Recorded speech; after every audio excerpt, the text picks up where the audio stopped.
Should be live. Hi! Howdy. Let me see if I can log in here.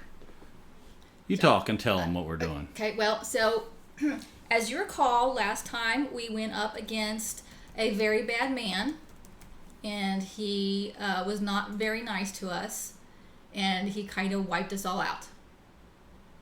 More than kind of.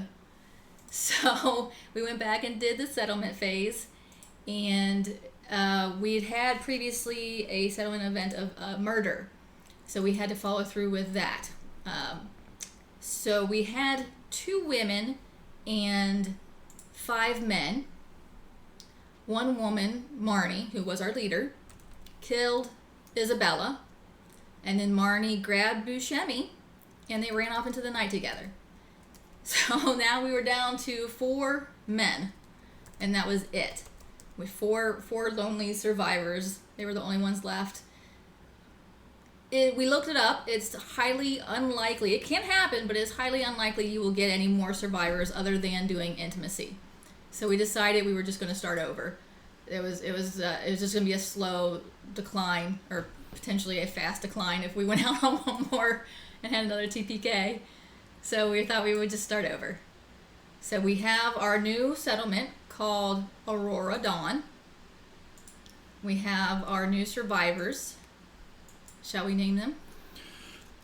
Yeah, I can't comment in the chat because I can't figure out how to get that to work right now. So, Okay. Yeah, so we decided to go with Izzy. all.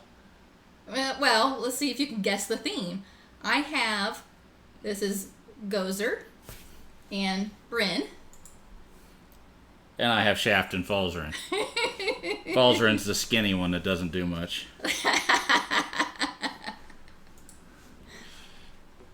I'm going to try to do this one more time.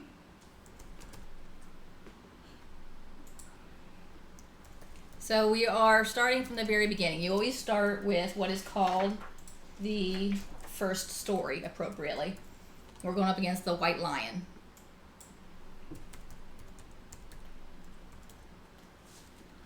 Nope.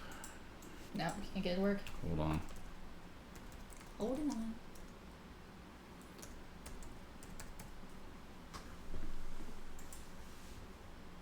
Oh, great. Let me get this code in here.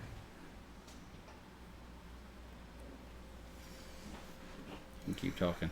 Well, I don't have anything else to say other than... Well, tell them what we're planning on doing. The first story tells you which card to start with. The monsters almost always go first unless for some reason it says otherwise. So the first thing the lion's going to do is called Claw.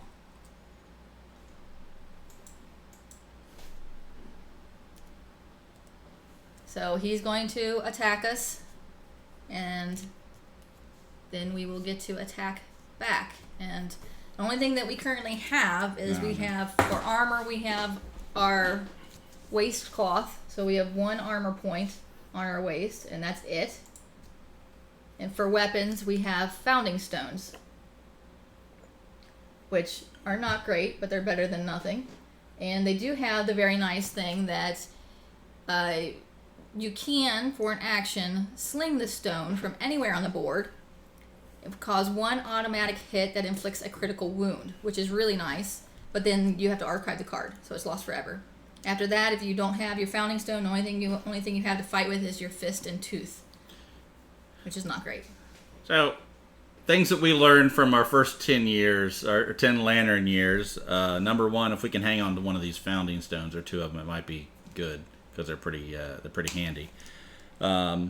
Second, sort of diversify your settlement people. Don't sort of put all your eggs in, 4 little baskets and then send them off to their death.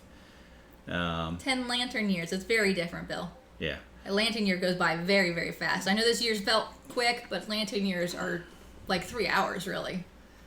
So, we're just going to start, basically we're starting over again, like Emily said. So, we're going to see if we can get through this first showdown phase with, basically all these newbies and not die. And then we'll probably go through the first settlement phase to see sort of how it works. And then Ice Gum. in the future, I don't know how many settlement phases we'll actually stream, but we'll sort of set it up for the first time. That's the plan.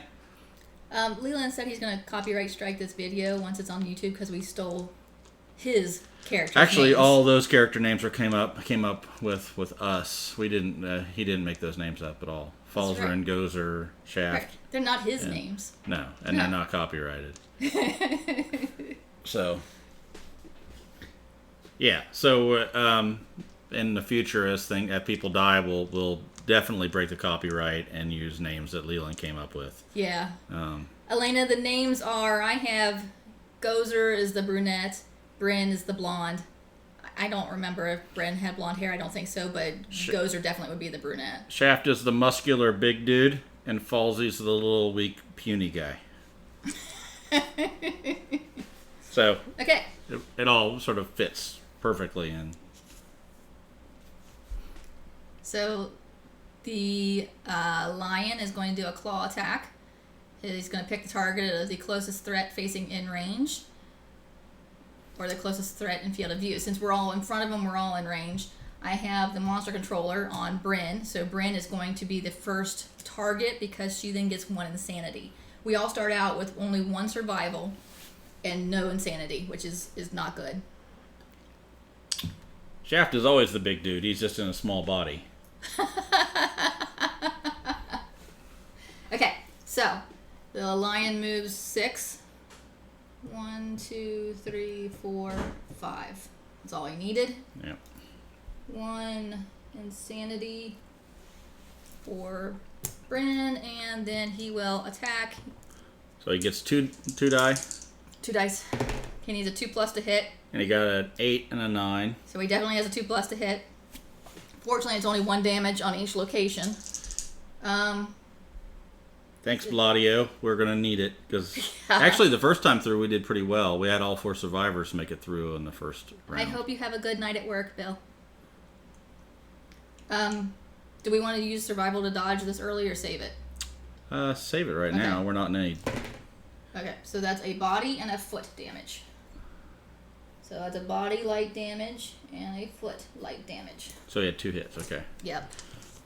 Okay, our turn. Our turn. Well, I think Bryn would want to retaliate, right, Elena? Well, yeah, I mean, you gonna move? Oh, can I? Let's see. Well, it's... 1, 2, 3, 4, 5. I can just get there, You but might then as well. she won't. Well, there's It only doesn't gonna be matter. there's only gonna be Yes, 2 of that's us. right. 1, 2, 3, 4, 5. So now I need a Founding Stone. Typically needs a 7+ to hit, but since I'm in this blind spot, I only need a 6. So I'm gonna roll 5 and below, right? Yes, Elena, right. Just agree with me. It's good. Best just to agree. What did you need? I needed a 6. What'd you roll? A 4 and a 5. Okay, that's not enough. No, it's not. So you want to go? Let's see. 1, 2, 3, 4, 5, 6. You get a 5. I You get want a 5. So yeah, move one of your Why guys. don't you just move up? Well, why don't you get one of Okay. your guys in the blind spot in case he 1, moves? 2, 3, 4, 5. All right. So same thing. I need 6+. 6+ to hit. A 1 and a 6. Got 1 hit. It's 1 hit. So we pull a hit location card. What's it say? It says it's got a reaction if a failure. Instinctively striking back the white lion's oddly human hand darts forward. Perform basic action on target. That's if I have a fail. Okay, well, don't So, fail. What do I have for... It also has a critical wound on it, so Nice. hopefully I can get a crit. Okay, so your Founding Stone gives you a +1. He has a toughness of 8, so you need to roll a 7 to wound him. 8. Yes. Okay, so... So 1 goes to the wound stack. That goes away. So And 1... You didn't fail, but you didn't. 1... Ah, you didn't crit. No. 1 damage, and how many cards do we have to get through to kill this thing?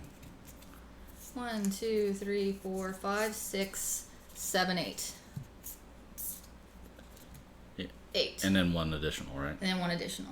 So 9 more of those. 9 more. Okay. Okay. Consistency. Yes. I'm just going to move her right there. And roll 2. I actually do need 7+ to hit. Oh, look at that. Got it. Perfect hit. Doesn't mean anything with the Founding Stone, but I did it. I have at least one hit. Okay. Hit location, Beast's heel. You clip the tensed muscles of the heel. I can potentially... There's a crit on here. Which would be a persistent injury, which would be nice. Yep. So, let's see. I have a +1. He still has a toughness of 8. I need a 7 to wound. Roll a 3. Nothing. Okay. What was that one now?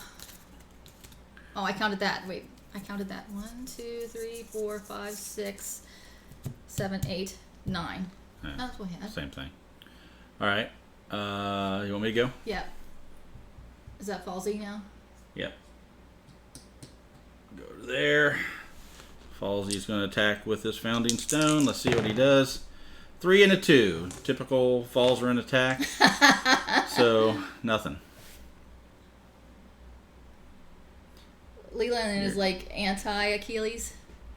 He's like his heel muscles are the strongest part. So he's the anti-Achilles. Okay, Lion's turn. Monster controller moves. Terrifying roar. Pick target. All non-deft survivors. That's everybody. And there's a little break symbol, so that means we show them. Okay, looks good. That means we could use a survival to do something. But but our survival right now will only allow us to dodge. That's the only thing that we only. Yes, Emma, we did name them after the IP characters. Yep, I can't wait till we have babies so we can have Grimby Chum and... Intimidate all targets. Roll a d10 per target. So all 4? Yeah.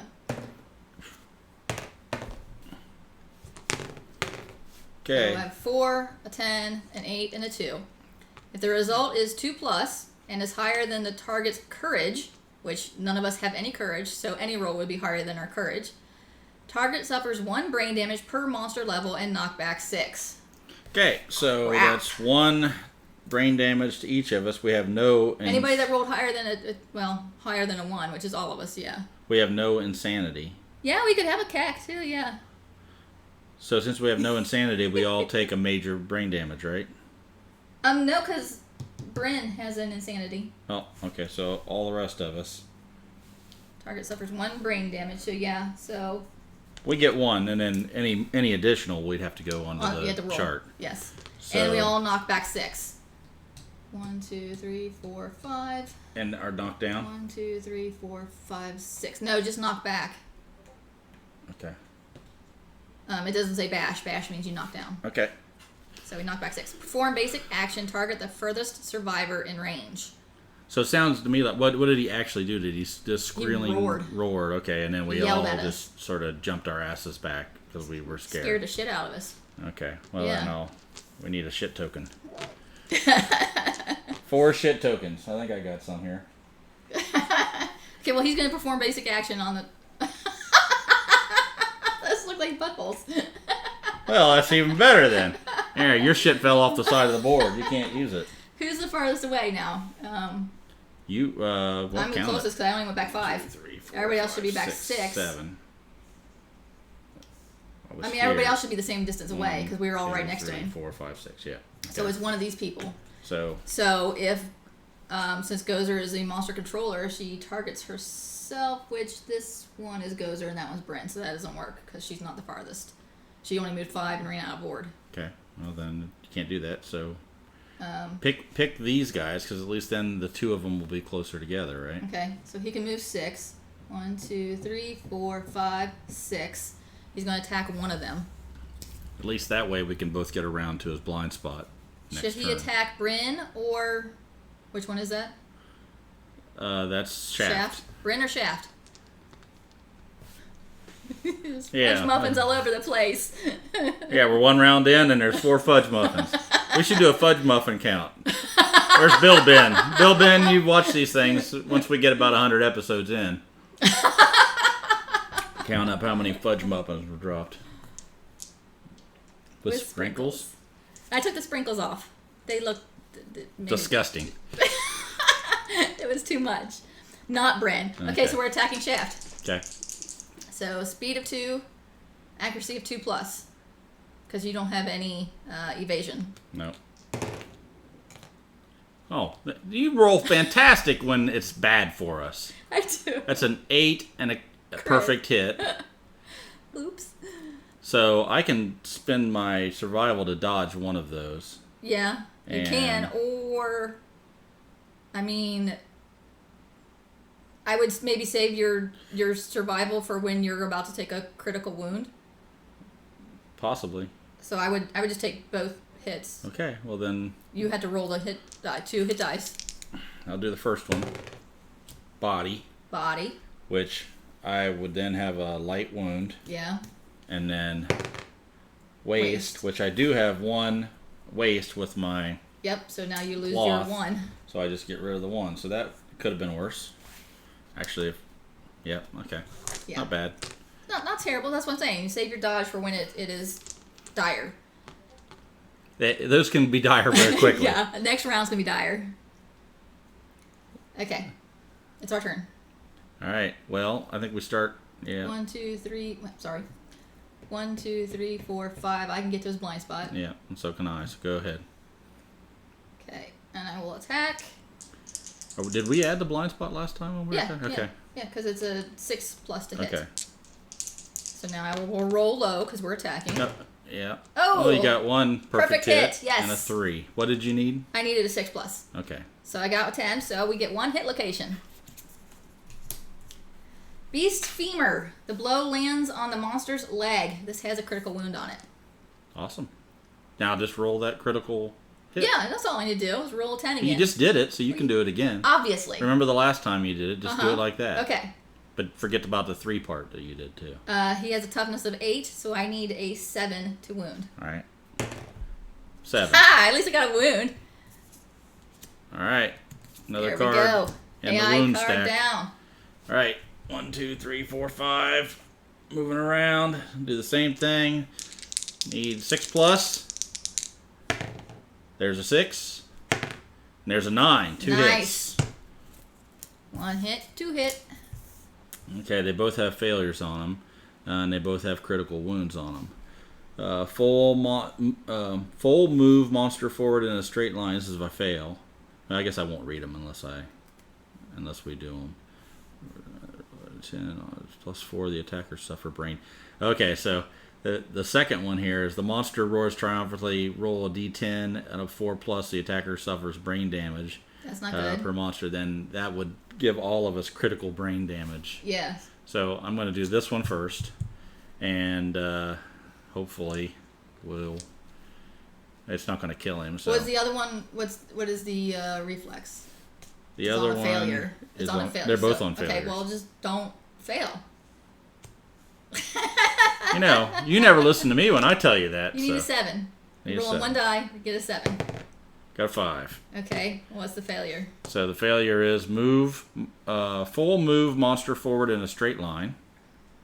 1, 2, 3, 4, 5, 6. Then cancel all hits now out of range. Yeah, you probably should have done the other one first.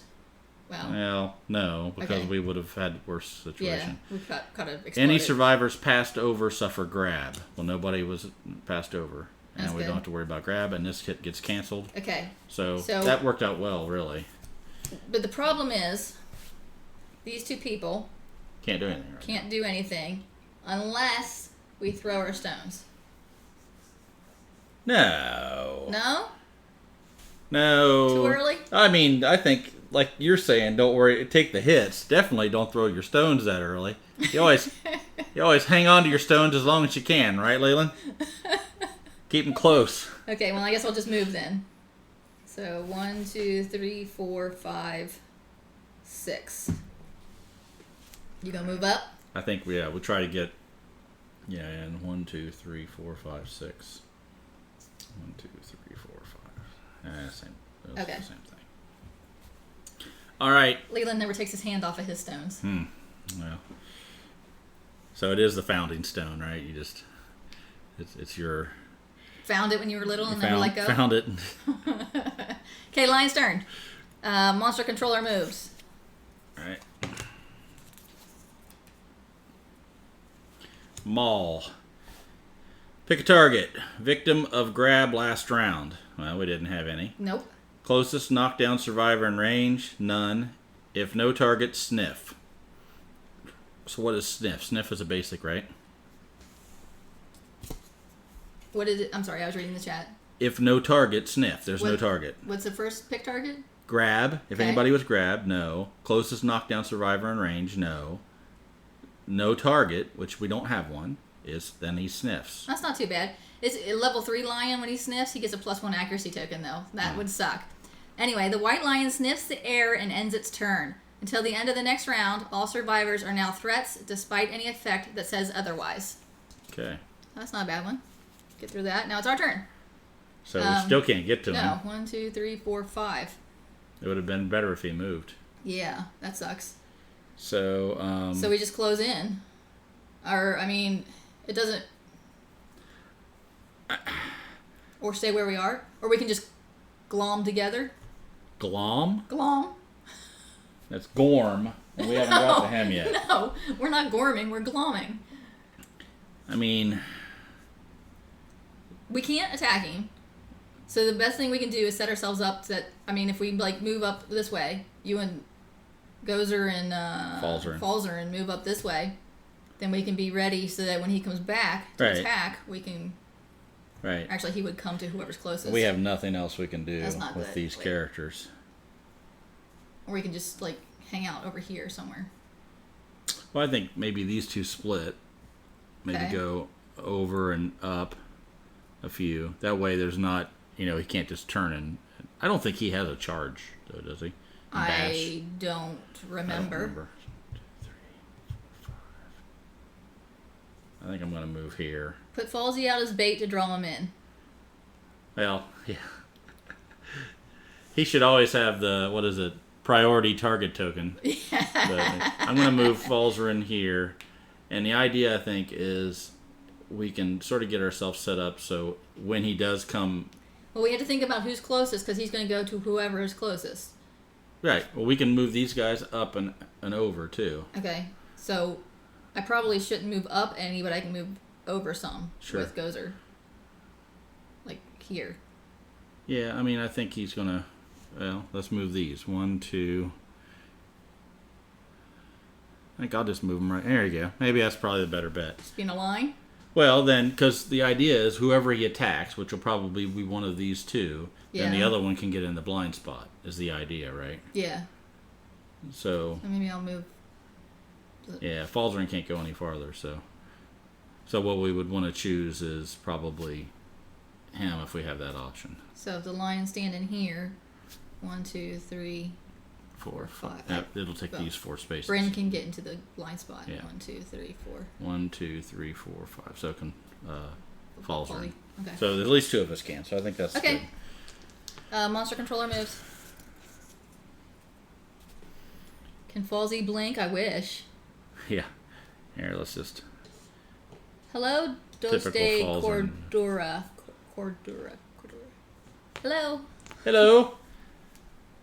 Welcome to the Kingdom Death, hopefully not massacre like the last one.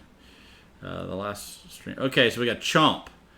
Closest threat facing in range. Well, in range, 1, 2, 3, 4. It would be right here. Okay. Shaft. So That's Shaft, right? Shaft taking one for the team yet again. So move and attack. Speed 1, accuracy 2, damage 1. Let's see. It's got a looks like a little endeavor symbol. What does that mean? Oh, that's after it hits. So that happens immediately after it hits, before damage is taken. So he gets how many dice to roll? 1. 1 die. He needs a 2+ to hit. Okay. And you have no evasion, so 9. it hits. So it does 1 damage. Okay. But after, always hit the target's head location. So you don't have to roll a hit die. It's going to hit your head. Okay, so that's not, well, that's good because it's the head, not the brain. Correct. So but it is, now I have my heavy wound to the head, but I still don't have to do critical until I get another one. Right, yeah. So, correct. Yeah, correct. Correct and right, yes. Well, the other one would be erect. Ross. Yeah. Oh, that would be bad. Yes, Kingdom Death. We Hey, Ross. last week when we played, we went up against the King's Man and we all died horribly. We came back to do the settlement phase. We had a murder. Our leader killed the only other woman in the group and then took off with one of the men into the darkness and died. So we started over. Yeah, we only had 4 guys left, and they just decided, screw it all, and they wandered out into the darkness forever. So that was the lion's turn, so it's our turn now? It is now our turn. It is now our turn. Okay, so Bryn can get into the blind spot. 1, 2, 3, 4. Yes. Founding Stone! In the blind spot, I need a 6+ to hit. Yes, I got 2 hits, yes! 7 and 8. Let's see, what do we have here? Even the white lion needs a little shaft. Yep. Okay. We've been trapped. So explain It's a traps. trap. Explain traps. Trap takes over everything. It's the only thing that can happen. The other card now no longer matters. It does not matter that I got 2 hits. I finally rolled well, and it doesn't count. Oh, but we get a trap. But we get a trap. The attacker is caught in the white lion's ruse and savagely mauled. Oh, poor Bryn. The attacker is doomed. Perform basic action, target the attacker. Doomed means you may not spend survival until this card is resolved. So the only thing Bryn would be able to do is dodge at this point. But she can't because she's doomed. Yep. Just, that's typical of Bryn, too.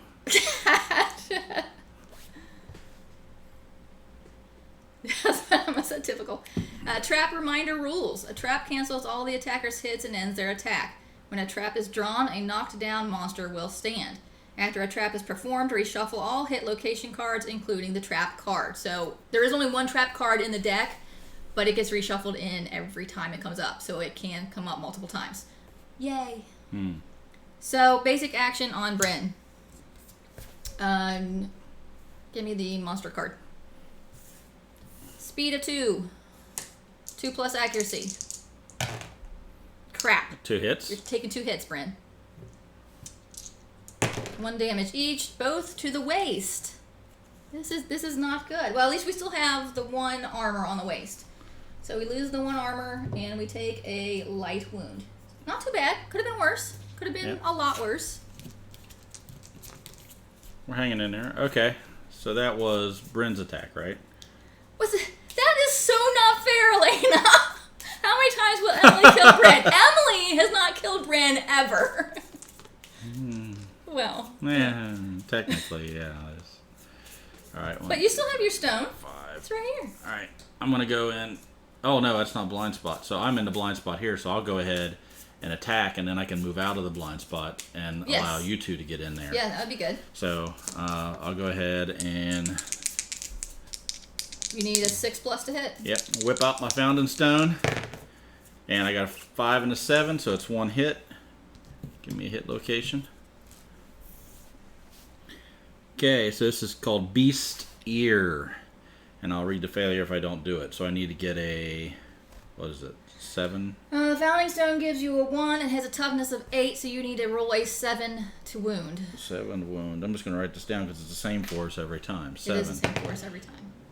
Wow, where's your die going? That's a 3, so that's not going to do it. So we have a failure. The white lion jumps back. Without turning, move the monster 1 space directly away from the attacker. This is not my fault. Cancel all unresolved hits now in range. So you run into Bryn and suffers collision, which I gotta look that up again. Man.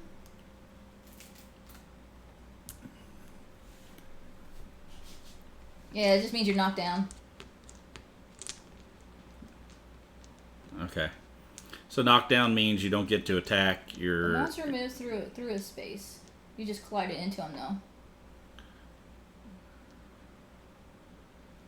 So is it push back or knock down? Collision. When a survivor suffers collision, they are knocked down. Collides. If a monster moves through a space occupied by a survivor, they collide and the survivor suffers collision. Well, you didn't move through the space, you just moved into the space. If a monster ends its movement on a survivor, they collide. The survivor suffers collision and knockback 5. Well, that's what happened. Okay, so you're knocked back 5. Or Bryn is knocked back 5. And suffer collision. And knocked down. Which is just knocked down, right? Yes. 1, 2, 3, 4. Okay. Okay. Well, that opens up some spots for you and Falzarin to get into the... We're not trying hard to kill you, Elena. We're trying to keep you alive. We really are. We're not trying hard. It's easy. Go ahead. It'd be really easy to let you die. 1, 2, 3. All right. Okay. 6 plus. Yes. There. Now, 1. So you got a 5 and a crit. And a perfect hit. Perfect hit. Perfect hit. And guess what we just pulled? Another trap. Trap! Night, Emma. Night, Emma. Don't death. We're trying not to death, but it's making it really hard. All right. Basic action on the attacker, so Gozer is getting basic actioned. Okay. Well, you always on the attack. You do fantastic. I don't get it. I don't get it. Well, I mean, this one wasn't my fault. It was a trap card. Okay. Hand and head. Both. So that's head, heavy. Nope, that's Bryn. Trying to kill Bryn. I am trying to kill Bryn. That's a heavy on the head, and hand is a light. This is just not going well. No. Okay, so we can get Falzarin. 1, 2, 3, 4, 5. He can't get there, but I might as well move 1, 2, 3, 4. Let's go here. Do a little founding stone action. Needs a 6, right? Yes. Every time? No, 5 or 7 because you're not in the blind spot. Oh, that's right. Well, So he you does got have one perfect hit. It's not the trap card. And I need a 7 to wound. Yes. Every time. Yes. 7! Yes! So we do wound. One and wound. It's not critical, so this just goes away. Okay. We're getting there. A little 1, bit 2, at a 3, time. 4, 5, 6 more times we need it hitting. Everybody's gone? Yes. It's the monster's turn. Bryn just got it. Okay. Enraged. We have a mood. He's in a mood. Explain mood card. Did we traits and moods? Moods, when they come out, they stay in play. So this is good and bad. It's good because it's one less hit we have to do to him, or wound, one less wound we have to do. It's bad because it stays in play and it affects the way he does things, and usually not in a way that's beneficial for us.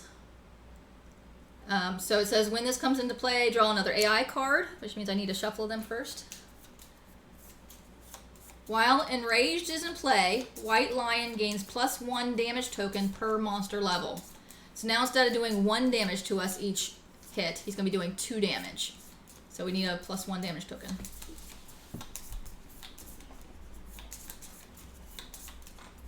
When a survivor suffers any dismembered, severe injury, or is killed, discard Enraged.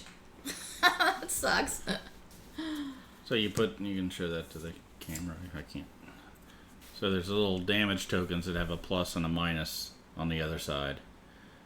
If you flip it, it will show you minus damage. So so there's a little place on the board here for the monster. We stick the token to remind us, which we will forget, but to remind us that he does +1 damage.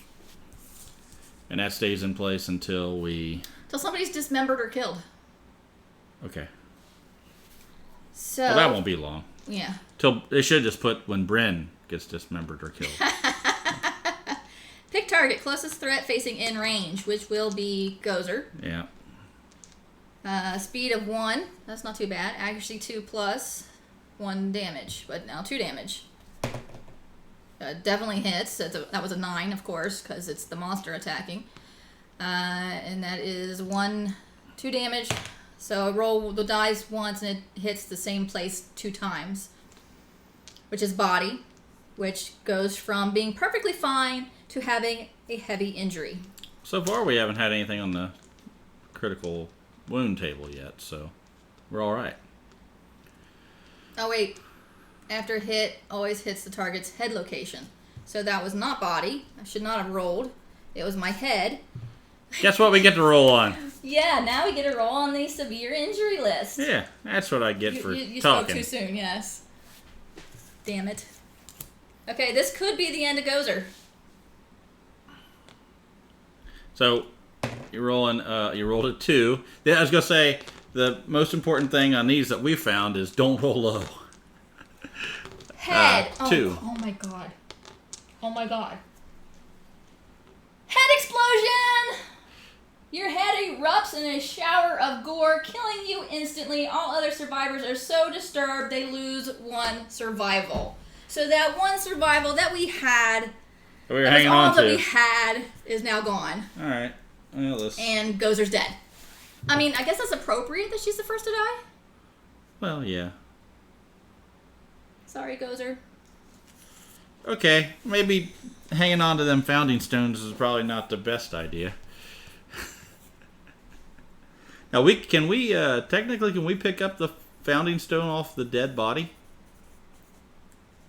I don't think so. Because you can give things to each other. You can give things to each other, but I don't think You can pull resources off a dead I don't body. think so. I know I read something about that, but I can't remember what it said. Dead, not dead till see head explode. Head exploded. Okay. Oh man. So that was the Poor lion's Cozy. attack? That was the lion's attack, right? Yes. Okay, so it's our turn again. So Bryn can stand up. Bryn can stand up. 1, 2, 3, 4. She can blind spot. Do it. Doing it. Come on, Bryn.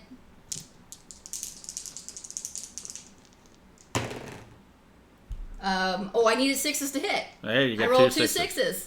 That's 2 hits. I don't remember, Leland. I know I did read something about whether or not you can pick stuff up off the dead bodies while playing. You do that, I'll do the old Google search. So beast tricep and soft belly. Beast tricep has a failure clause to it, so we will do that one second. Soft belly, a debilitating blow to the soft belly. Okay, so I need a 7.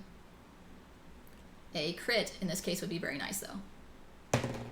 Yes, I hit it. I finally freaking hit the damn thing. It's not a crit, but it is a wound, and I will take it. Okay, we're going for the tricep. If we fail, it gets to perform a basic action against the attacker. It would be nice if we could pick up that founding stone. Yeah. Hey, I failed. Resources can be traded. Forget the failed rules are. By 1. I rolled a 6 and I needed a 7. You can't trade bullcrap. gear or loot bodies during combat, except for terrain, of course. But it comes back with us. Nor can you bump gear off another character if someone gets a full grid movement. So it sounds like it doesn't work the same as the stuff you can harvest. Yeah, the acanthus plants. Yeah. But I'm pretty sure it comes back with us. We don't lose it And if you can't trade during combat, when the hell else would you trade? before the settlement, during the Yeah, settlement but phase. that's I mean, what you go out with is what you have. maybe during the hunt phase you can. The only time you can actually switch out gear, like if you were to pick up gear off an animal or something, off a monster, you can switch out gear then. But only whoever gets it. You can if I get it, I can't give it to somebody else to use. I have to put it on mine or drop it Okay. if I don't have space. It's our turn? No, because I failed on the beast tricep, Yeah. so it gets to perform a basic action against Bryn. Okay. Which, ultimately, he's here, I assume. So the good thing is we're going to both get in a blind spot next time. So that is 2 hits against Bryn.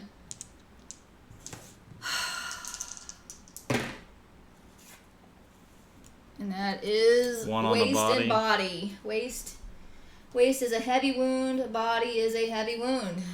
Not looking good. No. right. Nope. I'll let Falzarin go first. You can come up. Well, I guess it doesn't matter. Well, I'm going to put him there and see if he can do anything. Soften him up a little bit for Shaft to come in for the kill. Not yet. We still have too many cards to get rid of. Oh, perfect hit. Perfect hit and a 3. So that's not going to do Here's it. your hit. Blow lands in the monster's leg. I can do critical wound here, so let's get a crit. 2. No. Or a miss. So I'll miss. That's what happens too. All right, Shaft is going to come in here. And I think this is going to be, if we don't do it this time, I think we've founding. Yeah, I think the founding stone is going to be thrown. We might have to do one after this because we has 3 cards left, and we have 3 founding. Well, stones. I mean, then we have to do 4 more. Yeah, wounds. Hopefully we can get a wound here. So I need to get a 6+. 8 and 2 a perfect hits. hit. Okay, now you need a wounding twice. And Trap card. Get the trap card. Oh so that my takes God. care of that second hit. Yeah. Well, it takes care of both hits. I hate trap cards. You're savagely mauled. Perform basic action on you. So roll 2 dice. You actually get the monster controller now. 5 and an 8. And he hits you twice. Oh, crap, he's actually doing more damage. I forgot about the damage token. Oh, so technically then... Yeah, she actually has... 2 critical wounds? Yes. All right, well, let's finish mine out, then we'll go back and do that.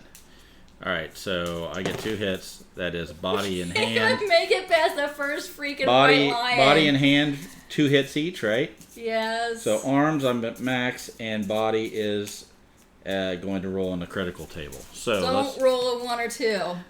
All right, so critical for body. Critical for body. 8. 8. That's not too bad. Broken rib. You just got a broken rib. I can handle that. Yeah. It even hurts to breathe. Suffer -1 permanent speed. All right. So move. That's speed. Okay. That's how many dice you roll. Right. -1 permanent speed. This injury is permanent and can be recorded multiple times. Gain 1 bleeding token. Oh, right. We all remember what happens with bleeding tokens, right? 5 of them is bad. Okay, so we go back to Bryn and do...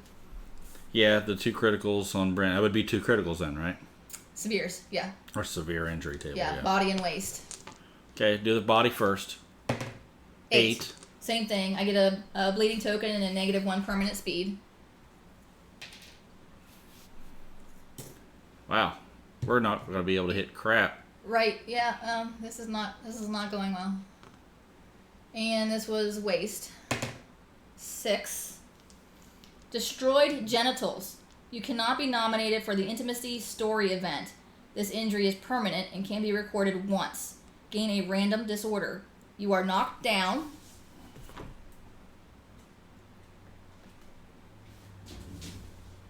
Gazing upwards, you wonder at the futility of your struggle. Gain +3 insanity and 1 bleeding token. So you're insane. Who is this? Bryn. And she can't. What? She Can't do intimacy. And she's. She's our only female. Oh, I think we just. Well, no, because we do settlement phase, we're going to run into more people. That's right. Okay, we're good. It's all good. All right, but you get 1 random disorder, right? Yes. All right. So we have a disordered deck. And we got to do pull 1 out. So we'll. Oh, man. Oh, wait. What was that? This one right here. And you got Rageaholic. Destroyed genitals. Your rage boils out of control, Rageaholics is good. causing you to see red at the slightest provocation. This is a lot like Bryn, isn't it? Whenever you suffer a severe injury, also suffer frenzy brain trauma. Record and archive.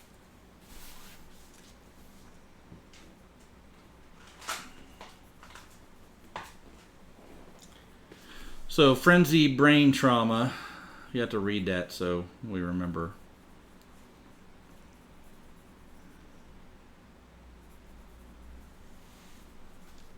Some traumas can be okay. Okay. Friendly brain trauma. Frenzy. Frenzy. Brain trauma is on the next page. Frenzy. Gain 1d5 insanity, +1 speed token, and +1 strength token. Ignore slow on melee weapons. You may not spend survival. You may not use fighting arts. You may not use weapon specialization or weapon mastery. Can be gained multiple times. Lasts until end of showdown. So that's pretty good at the early part of the game. Because we don't have any of that stuff anyway. You know, yeah, but you can't use survival or fighting arts. That's a heavy brain. If you do heavy. That's frenzy. I know, but I mean, she'll go frenzy if she gets another severe injury. Any severe injury. Okay, good. Well, we might need that. We might not have a choice. So I still think. Was it Shaft's turn? Or no? What happened before this? I was going to go up and attack. And, I had the trap card. Okay. Stupid. So now this shifts, and it's back to Lion's turn. Yeah. Claw. Closest threat facing in range. So either one of you. Let's see here. Well, whoever has the monster token will get an insanity. Oh yeah, so let's do that. So he'll attack Shaft, and it is going to be a speed of 2. He needs a 2+. There's a 6 and a 7. Give Shaft his insanity, so you don't forget. Yep. So 1 and there's insanity. 2 hits that do 2 damage each. Wrong dice. I know. It's just Shaft's about to die. This is gonna be sad. Okay. So the first place is the head, and that's 2, and he's already got 1. Man. So that'll be, we have to resolve this whole thing first.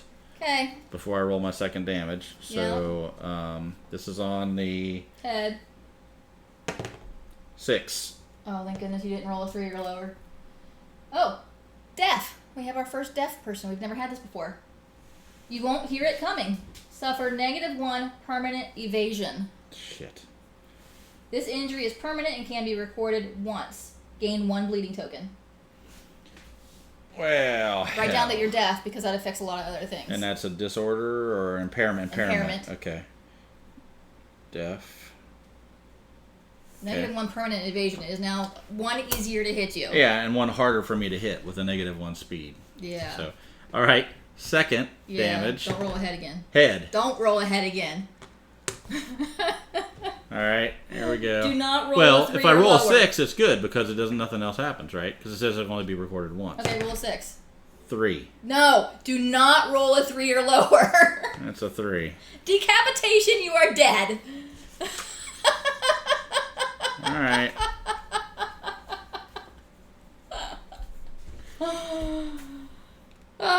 And there goes Shaft. Shaft is down. Okay, I think probably a good thing to do now with you two is family stun this son of a bitch. We have to wound him 4 more times. Yep. Well, hopefully we can get... It's critical. Automatic, right? With the founding stone if you throw it. So 1 automatic hit that inflicts a critical wound. So we could potentially... We throw our stones. But it's his turn now, right? That would be only... no. It still would only be 2 wounds. He just went. And we have to do 2 more without the stones. I know. Well, that's right. You lose the stones. I think we keep the stones until we get to where he only needs 2 more hits. All right. And then we'll throw them. Okay. If we survive. All he's got to do is hit us. Falzarin actually... Oh my God. Actually, Falzarin only has a little brain damage and everything else is fine. He only has a little brain damage, that's all. He still has his waist armor. He's still He's doing pretty good. He's fine. All right.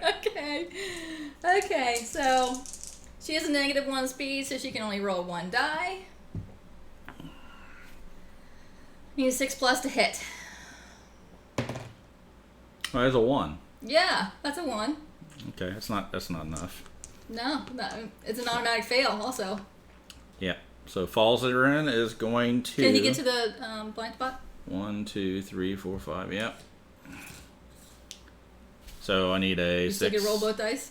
Yep, 6. 6. 5 and a 3. Okay. Which is not a 6. Nope. No. Okay. Monster controller moves. I say if we get slaughtered, we just reuse the same sheets and do Start over again? another showdown with all of our characters again. Okay. Like they're all revenants. Can we give them a +1 speed? Start them out with that. Maul. Victim of grab last round. Closest knockdown survivor. No target. Sniffs. Sniffs means... Well, it doesn't say target in front? Victim of grab last round. Okay. Closest knockdown survivor in range. Huh. No target. Sniff. He is not worried by us. I guess not. White lion sniffs the air and ends its turn. Until the end of the next round, all survivors are now threats despite any effect that says otherwise. So he won't sniff twice in a row. Will definitely be a threat next time. So our turn? It's our turn. Well, Get in that 1, blind 2, spot. 3, 4. Falls are to go around. Try to... Hitting this time. Got a 1 perfect hit. perfect hit and a 2. Okay, don't let this be a trap. What's it say? Says... What's the location say? The name of it. It is the Beast Brow. So I'm Not gonna sure go. how you're hitting that from its butt, but okay. I'm gonna go ahead and roll and It's see. butt brow. So I need a 7. Right. You... Hey, critical! Finally. Oh, there's a crit on the card. And Yes. it's on a critical. So Sorry for yelling. critical. Cancel the reaction, which is good. Yes. The white lion's vision is impaired. The white lion gains -1 accuracy token. Yes. Finally, something good happens. Okay. All right, so now he only needs 4. A 3 5. instead of a 2. A 3+ to hit us instead of a 2+ to hit us. Every little bit helps. I mean, we've been rolling. It's a 8s and game 9s. changer. We've been rolling 8s and 9s for him, but every little bit helps. Because she only gets 1 die to Monster roll. go over. No, well, yeah, go over there. Gozer's dead. Oh, yeah. Okay. Come on, hit. 6. That's what you need. That is what I need. That is what I need. Soft belly. A debilitating blow to the soft belly. This has a persistent injury. If I can crit. What do I need to hit? 7, I think, right? Yes. No, that's a 4. That's a 4. Damn it. All right. So it goes back to the monster's turn. We just need 1 more hit and then we can do our founding stones. Yep. This is Chomp. fun. Closest threat facing in range. So it's one of these two. Which one is... Falzarin's not been really Okay, hurt at all. Falzarin's so getting chomped. it's going to be Falzarin. So speed 1. So it only rolls 1 die. What does the cards say? Or the tokens? It's One -1 plus 1 damage? accuracy and Plus- +1 damage. Okay, so speed 1, accuracy. so roll 1 die. And he needs a what to hit? So he usually needs a 2+, so now he needs a 3+. And he got a 5, roll a so 5. he hits. So he hits. So then he does 2 damage. 2 damage to What's the little thing say on the card? Headhunter. Always hits the target head location. 2 hits to the head. So 2 hits to the head, which means Severe injury. severe roll. injury to Falzarin's Do not head. roll a 3 or lower. What do I want to roll? You want to roll a 10. Okay. 4. I'm sorry. Don't roll a 4 or lower. What's 4? Decapitation, you are dead. Bye-bye, Falsey. I'm not even gonna write dead on the back because we're gonna probably be. We're going to redoing have to this. because Bryn is now on her own. Who would have thought at the beginning of this Bryn would stand alone? I really didn't think this was going to go this badly. Okay. So why don't you just take Monster Controller from now on since... Well, you take it. Or no, you... You take Monster it Controller. would be and- Bryn. So here. this goes... Yeah, here. That's the AI deck. So you pull this one next. Well, you gotta... And then you'll shuffle the 2. He's dead. Yeah, he is dead. Come on, Bryn. Oh, wait. Get in the blind spot.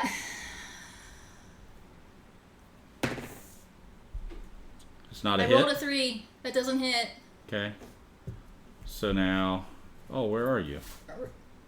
Oh, that's right. That's it. That's all we have left. Is one little person. That's right. Okay. Draw the AA card. So it is Maul, victim of grab last round, closest knockdown survivor in range, or Sniff. So you get Sniff, luckily. Okay. Go to the blind spot. I think we're just toying with each other now. Is it this one? It's probably here. You keep moving it off it goes on the crossbar. That's just weird.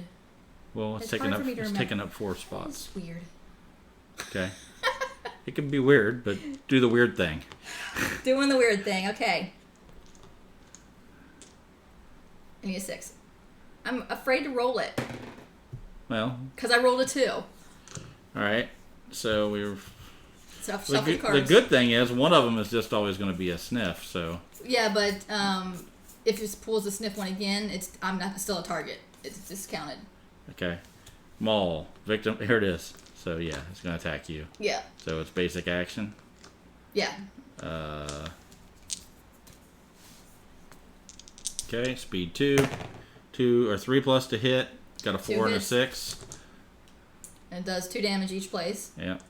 I'm sorry, Bryn's about to die. There's no way out of this. I have to roll on the severe injury chart. This went so fast. Yeah, well. So fast to death. It was very poor. Bleeding. Gain 2 bleeding tokens, which puts me at 4. Yeah. Well, we're just watching this sad state waste, of affairs. Which is also on the severe injury chart. Roll a 3 or less. She's frenzied. She is that's frenzied. Right. So I get insanity. Not that it's going to freaking matter any. So that is, let's have a 7. Well, it depends on how you want to. You going up or down? I don't know how it goes. So we'll just say 3. So she gets 6 insanity, a +1 speed token, and a +1 strength token. All right.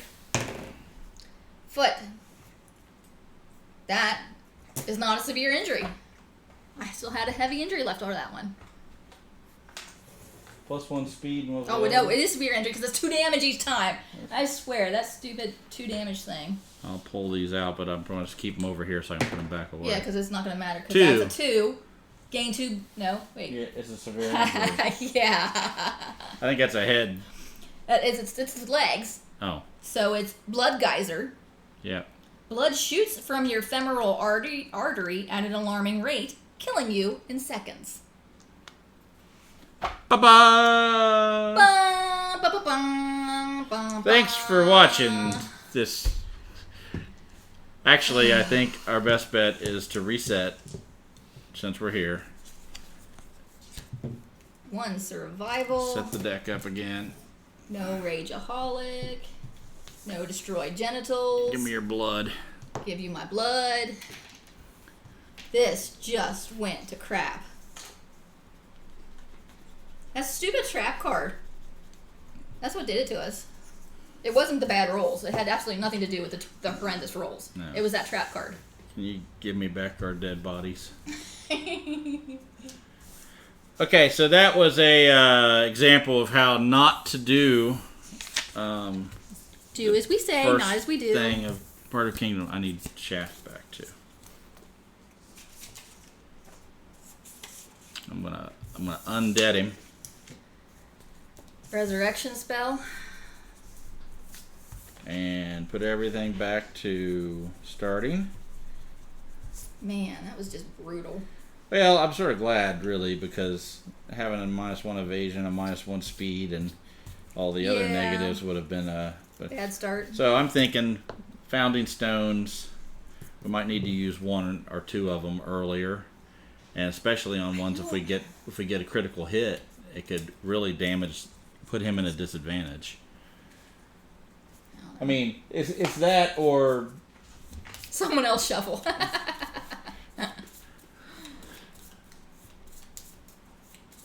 This game is very brutal. I mean, it's you have to be willing to accept the fact that you are going to die, and don't get too invested in your survivors. It's really, I think the guy that we watched that video on. So Quackalope. Yeah, all you're really trying to do is see how much farther you can get than the last time.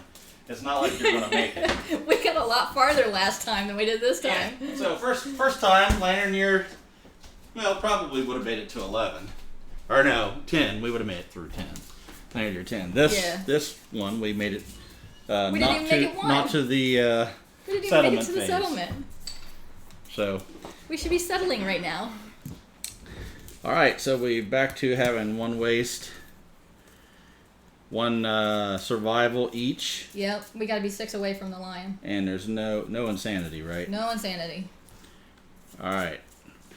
So since that went pretty quick, I think we were on for about an hour. Try again. We'll do one more run. Hello, thanks. What is it? Newly Ojas? Welcome. Thanks for the follow. If you like watching things die quickly, and there's not really a lot of cussing though. We've been pretty good about just letting things happen. Yeah. But, no promises. If you're a fan to just watching things die quickly, welcome. Yeah. We'll do a little better this time. We need to be 6 away from the lion.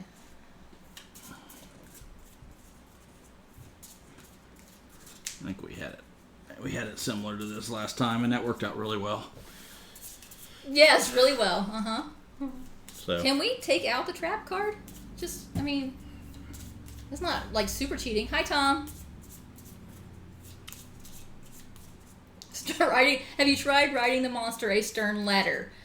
Do you think white lions know how to read? I mean, they do have human hands, so they could write back to us, definitely. But can they read? Can we write? I don't even know if we know how to write.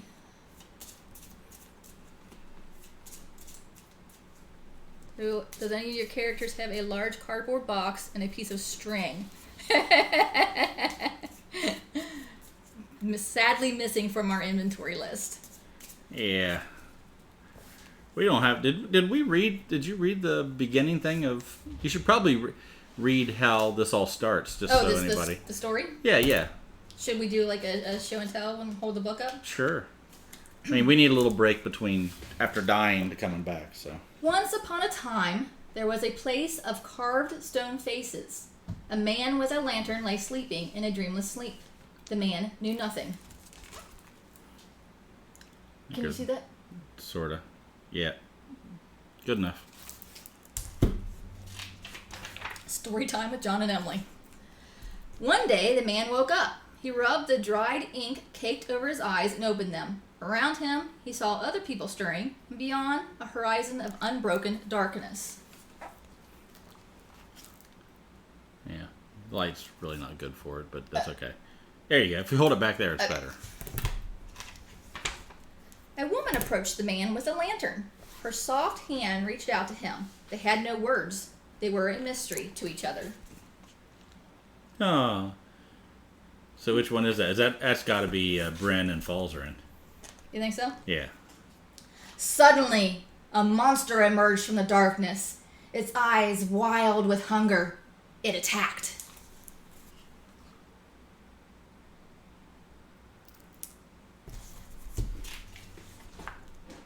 The people were no match for the monster. It tore their flesh and crushed their bones between its teeth. Some it devoured whole.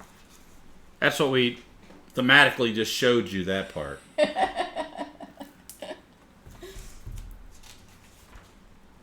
Overcome with terror and grief, the man with the lantern collapsed to the ground.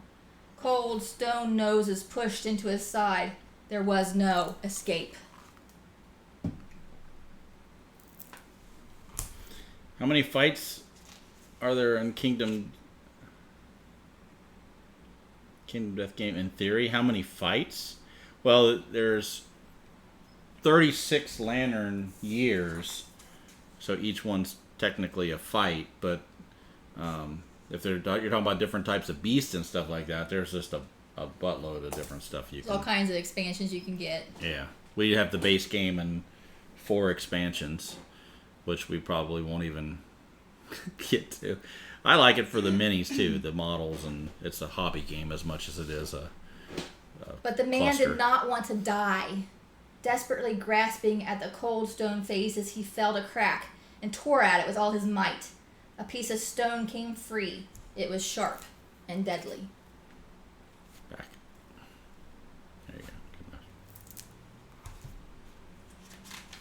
Good This is the rule book, by the way. This hardbound book. The man with the lantern scrambled to his feet, his weapon clenched in his fist. He took a deep breath and roared into the darkness. All right, how's that go? Roar. Somewhere in the place of stone faces, nameless men and women stand together. They have nothing but a need to survive and a lantern to light their struggle. Yes, you can. There are you can choose some monsters you can fight, and there are some lanterns years that you have to do certain things. It's already laid out for you. Okay. So I don't know if you can see this clearly, but it tells you what lantern years, and it'll tell you which things that you fight or encounter, and then you can go out and hunt them. So there's 3 phases, like we said. There's the settlement phase where you work out the settlement stuff, and then there's the hunt settlement phase. Stuff meaning you innovate, you build things, you build new armor, you build weapons, you have babies if you're lucky. So you work on the settlement, and then there's a hunt phase where you can go out and try to hunt certain monsters to be able to get their resources.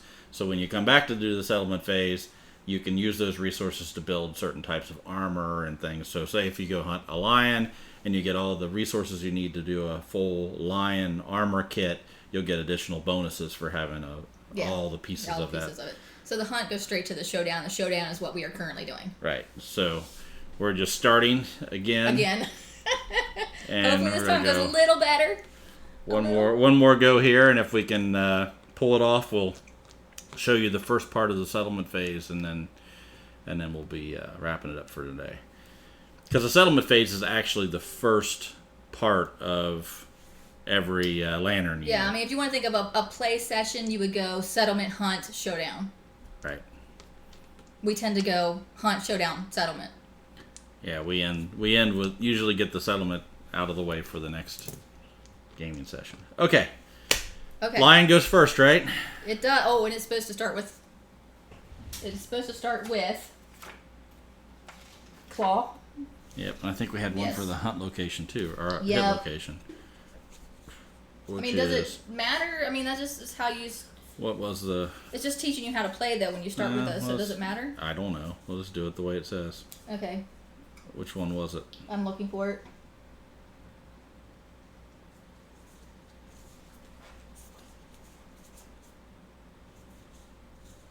Probably.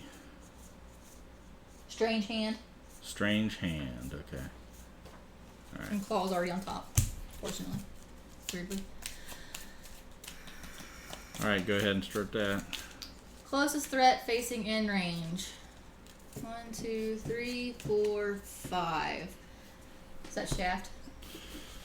Yes. Going right for the shaft. Well, he's not deaf anymore, so he hears it coming. So if you're going to start with the monster controller, we'll say you get an insanity because the monster is targeting you. Well, I mean, he could have gone. He could go to either one of these two. Okay, so yeah, I would choose, so I would get 1 insanity. Okay, yes. Roll 2 dice, 2 plus accuracy. Okay, so he's attacking shaft, and he hits twice. That's a 5 and an 8. 1 damage each. All right, so we'll go with the first one. 1 damage to the body, and 1 damage to the head. Okay, so oh boy, there's that, and a light injury to the body. Okay. Done. 1, 2, 3, 4, 5. Gozer's gonna attack from the blind spots. 6 plus to hit, and I roll a 2 and a 6. I got 1 hit. Okay. Strange hand. Okay, if I crit, there is a critical on here, so if I can crit, it's a persistent injury, which means it stays in play. We hack off the monster's hand. Spend 1 survival to treasure this moment and gain +1 permanent strength. See? That's what okay, so I just need to roll a lantern. A crit. A 10. I can do it. I've done it before. I can do it. I throw the die at you. No. And I don't, of course. 4. We all knew that was going to happen. All right. I'm going to go 1, 2, 3, 4, 5. Take shaft up around there. And attack. That is a 6. automatic miss, and a 6, which hits. Yep, you 1 hit. So. So I need to hit. You need a hit location card. All right.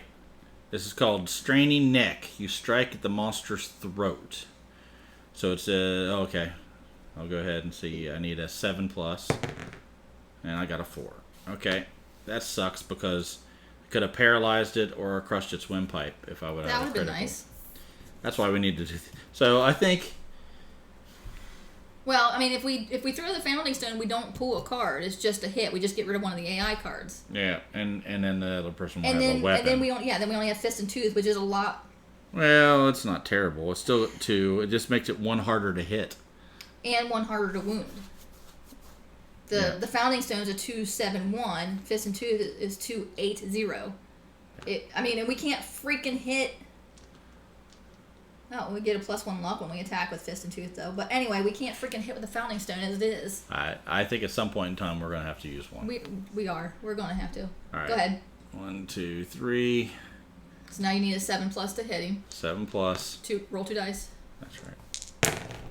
Got an 8 and a spinny die. An 2 8. 8s. And it's not going to be a trap. Thank goodness. Okay. All right, let's see here. So here we have. Yeah, it was a good shot getting his throat from behind. We've got a yeah. Some of these hits are pretty tricky. So we have, well, instead of reading it, how don't we do this to get everybody involved? We have 2 of them. One's called Soft Belly, and one's called Beast Ribs. Which one should I go first? Soft Belly or Beast Ribs? Both do have. They have a reaction on Beast Ribs and no reaction on Soft Belly. So we probably should do Soft Belly first. What is the reaction? I want to see if anybody wants to say anything about which one to do before I gave any more information. Leland, I want my beastie bag ribs. All right, Beast Ribs. So the reaction is if the attacker has a +3 understanding, which we don't, the sound of cracking ribs is encouraged, and the attacker gains +1 survival. So it won't count. Nope. Cancel. So it doesn't really matter which way we go. And they're both criticals, so. Tom voted for Belly, so we have a 1 and a 1. Oh, okay. Well then, in that case, you got 10. Somebody's got 10 seconds to give us a tiebreaker, or we'll just roll a die. 1, 2, 3, 4, 5, 6, 7, 8, 9, 10. Leland votes ribs again. Okay, that's good enough. Ribs. Okay. Tom doesn't have time to vote again, so. Wounded. Come on, you need a 7 or 10 would. Oh, 4, so that doesn't do anything. And then the second one. Yes, Crit. Crit. Finally. Critical wound. Oh, You gain 1 random white lion resource. nice. First resource we've. Yes, got. we have a resource. All right.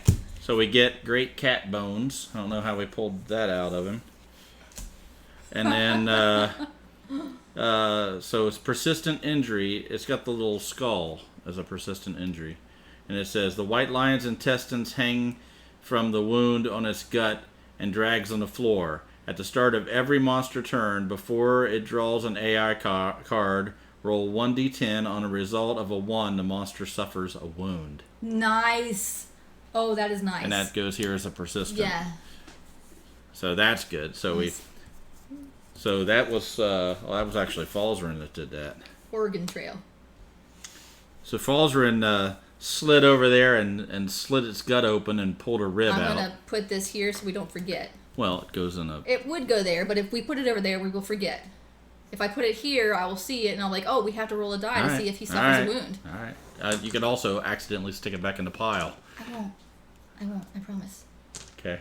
Okay. So the other attack. Rin is going to attack. Well, she's going to. It doesn't matter. It's just she should probably stay over here so that if it swings around, she can get in the blind spot easier. Two misses. 2 misses. All right. Monster controller moves to Gozer. Okay, so at the start of every monster There you turn, go. Put a die on the AI deck to remind you. Thank you, Tom. So roll a d10. Maybe you should roll it. At the start of every monster turn, before it draws an AI card, draw a d10. On a 1, the monster suffers a wound.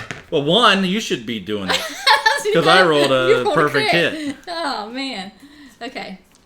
Maul. Victim a grab last round. Closest knockdown survivor in range. No target sniffs. Perfect. I think it's upset about having its organs trailing out of its belly. I really can't believe this. Nobody's considered a target, but that's what it says. Well, so. I mean, next turn, even if we pull something that where we would get no target again, it will be everybody's a target. But you're basically getting a free turn. Yeah. Which doesn't seem right in this game. Yeah, really. All right. We gave it the sniffles. Made it cry. So it's us again, right? It is. So you want Gozer? to go ahead with Gozer since you're in the blind spot? And then you can move out. Oh, yeah, that's true. So I have one hit because I rolled a 6. Okay. And I'm in the blind spot, so I only needed a 6. Impervious. The glorious mane is impervious. What that means is certain weapons that are fragile would break if they hit this location. Impervious hit locations cannot be wounded. Oh, actually, I was wrong. Impervious hit locations cannot be wounded. A wound or critical wound will not remove AI cards or defeat the monster. However, we do critical wound. We gain the Shimmering Mane White Lion resource. I would just read those if we do them instead of just going over everything on our card. Okay. Just well, I mean, it does nothing unless I crit. Right. So do it. And I don't crit. Yeah. Of course. Okay. So Shaft. Shaft. Come on, Shaft, do something. Need 6s. Got a 9 and a 9. Nice. And I don't have Gave him a haircut. any luck. Luck would have been great right there. Okay. You gonna let them choose again? Oh yeah, I'm gonna let you choose again. I already know which one it's gonna be, but I'm gonna do it anyway. We have Beast Tail or Fuzzy Groin. So we have one minute to put your votes in. Yeah, I figured. We got one groin vote. Well, you know Leland's going groin. Well, that's what I figured. If there's one thing Tom and Leland can agree on, it's the groin. All right, so we'll do either of them have reactions that would cancel the other one? There's a reflex on Beast's tail, but we'll do that second anyway, so I was hoping for that one. Okay. Okay, Fuzzy Groin. It says, and I quote, "You hit the monster right in the ding-dong." So, let's see, I hit him, I gotta get a 7, right? And hope for a crit. 6. Didn't do it. Fuzzy Groin is perfectly fine. No ding-dong damage. No ding-dong damage. And then Beast Tail. 7, come on. 4, didn't do it. He has a reflex. Full move monster forward in a straight line. Cancel all hits now out of range. Any survivors past suffer grab. Fortunately, he... Any survivors past. Right, passed over. Yeah, so passed over. Hit. No, we're fine. Okay, so that's just, we just don't get a hit. So it's these two's turns. Yep. 1, 2, 3, 4. Well, go 5. Here. Oh, yes, that would make sense. Come on, Bryn. You can do this. Yes, I got a 7, so I got 1 hit. Fleshy Gut. Rating, all right. Oh, hi, Lollapalooza. Hi. Hi, guys. Thanks for the raid. Thanks for the raid. We're playing Kingdom Death Monster. It's a quite gory game. Lots of... Thanks for the follow, Dave. How would you explain Kingdom Death Monster? Lots of death happening in Kingdom Death Monster. Yeah, it's not a pleasant game. Thanks, Dutch Yoda. Thanks for the follow. Yeah, Lots of monsters. We're on our... we showed how not to do it just a few minutes ago. Sort of a primer for everybody to see how bad it could be. And this time we're going to actually try not to... just get totally obliterated. Totally, yeah. So... They try to stab a lion in the groin. It's that kind of game. Yes, it is. Thanks for the follow, what is it? I can't read it. Could you see it? It's down someplace on there. Anyway, sorry, thanks. Duchess1105, thanks for the follow. Yes, everybody, thanks for the follows. We're currently trying to hit the lion in the fleshy gut. Yeah, this is a pretty brutal game, and the Sandman CYMRU. Sorry, it's really small. Beautiful TPK earlier. Yeah. Beautiful. Last week. Last week was really brutal. It's a Neeps. Thanks for the follow. Yeah, we if you like this kind of board game, it's pretty intense. It's a pretty long term. We plan on McRinsfall. Thanks for the follow, McRinsfall. I shouldn't be the one reading these. It's not showing up on my screen. Oh. There should be a total of 30-something plays in the It's campaign 36 lantern years. if your characters survive. Chance of your survival is very, very, Low. very low. We played through once. Our first time playing, we made it through 10 lantern years, which is basically 10 rounds, I guess you could say. It was more than 10 plays. Yeah, so... You can say it's Sandman Cymru. It's Welsh. Oh, neat. Oh, cool. Sandman Cymru. Well, thanks. Thanks for the follow, and hopefully you'll stick around and watch a little bit of this madness here. Yeah. So in Kingdom Death, you have to roll to hit, and then you roll to wound. So I hit him. Now I have to see if I can wound him. I pulled a hit location card, so now I'm going to try and wound his fleshy gut. I'm using a Founding Stone because this is our first play with these characters. The Founding Stone gives me a strength of 1. The lion has a toughness of 8, so I need to roll at least a 7 on the die in order to wound him. I am not very good at this. I'm terrible with dice roll. Dice hate me. Dice absolutely hate me. And I rolled an 8 after saying that. I just need to say dice hate me every time. That's all it takes. So we take one of his AI cards, and it gets discarded, which is one last time we have to wound him in order to kill him. Thanks for stopping by, Dave and Luca. Oh, it's okay. We'll catch you later. I see you guys pop up. I try to jump in on yours as much as I can. Oh, yeah, the podcast. We do a live play, D&D, that is edited, and Leland puts a lot of work into putting music and sounds and stuff into it. It sounds really good. We just released our 100th episode. But there's chapters, so if you want to jump in at different points, so there's chapter 2, jump in, and we're getting ready to wrap up chapter 2. So, yeah, if you like D&D and you like this, come check it out. If you've never played D&D and you like role-playing, if you wanted to see what role-playing games are, listen into chapter 1. Chapter 1's all more about teaching how to play D&D. Yeah. So, cool. Okay, well, let's get back at it here. Yes, some cool cameos. Yes, we've had a few guest appearances. Matthew Jude was on one most recently, and Marty and Tony, Marty Cannell from Rolling Dice and Taking Names. We've had Patrick Hillier. We've had Pet McDonald. This is the bad thing when you start naming them off and you forget somebody. Yeah, I don't want to forget. Yeah, so we better stop now. Well, we've had Emma. Yes, Emma. Emma was awesome. We've had what's her name? The elf that we didn't kill. Adelaide. Oh, that's a spoiler. We have yet to kill one of our guest NPCs. So that's something. Well, that's a spoiler too. Oh, we've said it many times. And then, and we also do, Emma from the Pointless Spirit podcast. And then we do what's called after parties. So we go back and the 5 of us, the players, and the DM who's in the chat there, Mr. Leland Steele. I use the term Mr. jokingly. It's just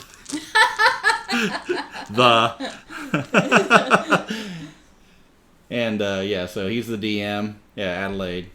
Well, actually, we'll just let Leland tell you about it while we play the game. Okay, it is False Ruins. Our Kingdom Death characters currently are named after our starting characters from the podcast. So we have Gozer, Bryn, Shaft, and Falzarin. And it is now Falzarin's turn.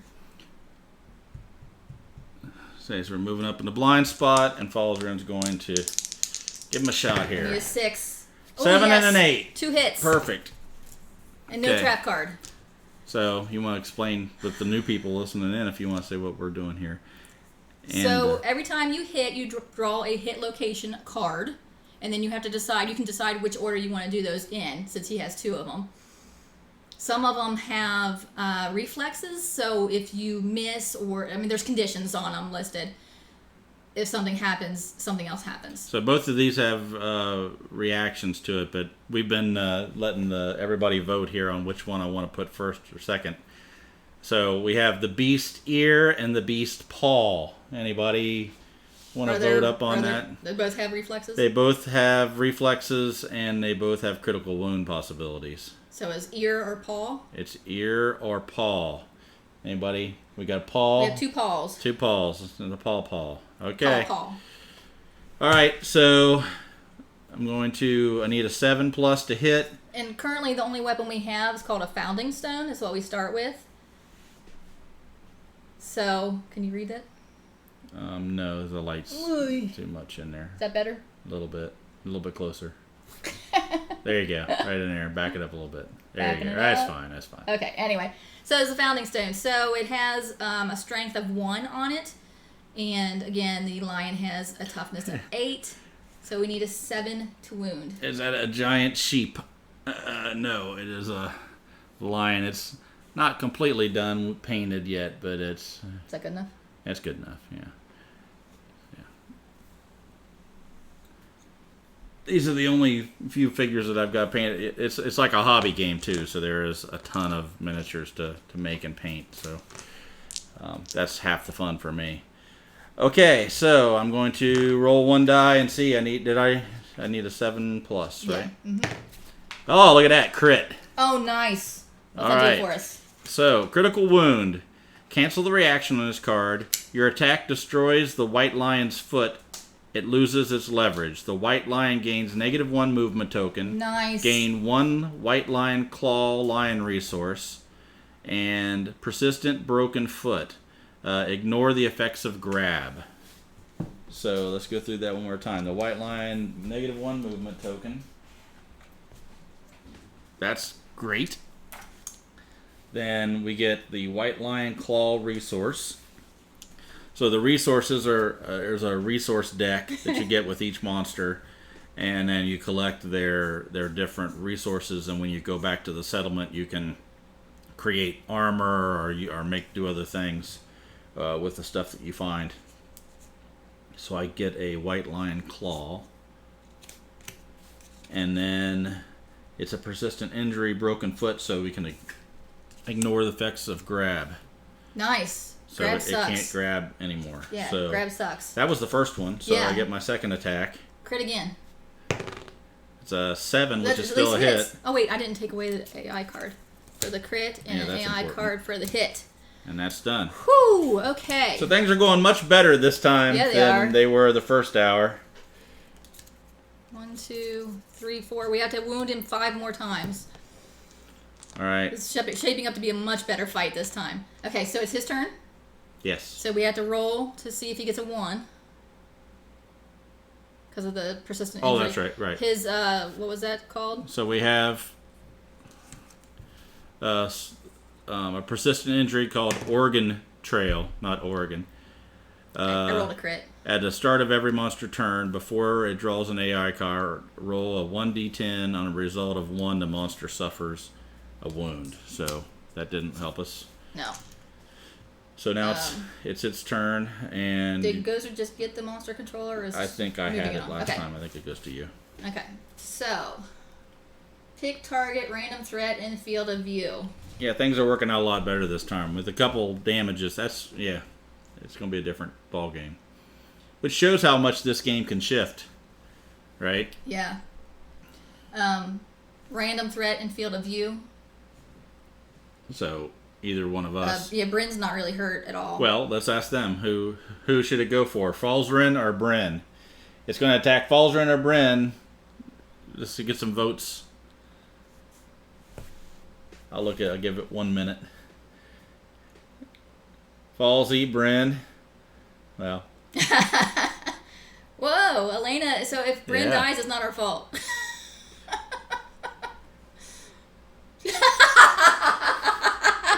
Lily's been trying to kill Falzren for 100 episodes. So we're going Falzren. Any other votes? Or just a few more seconds?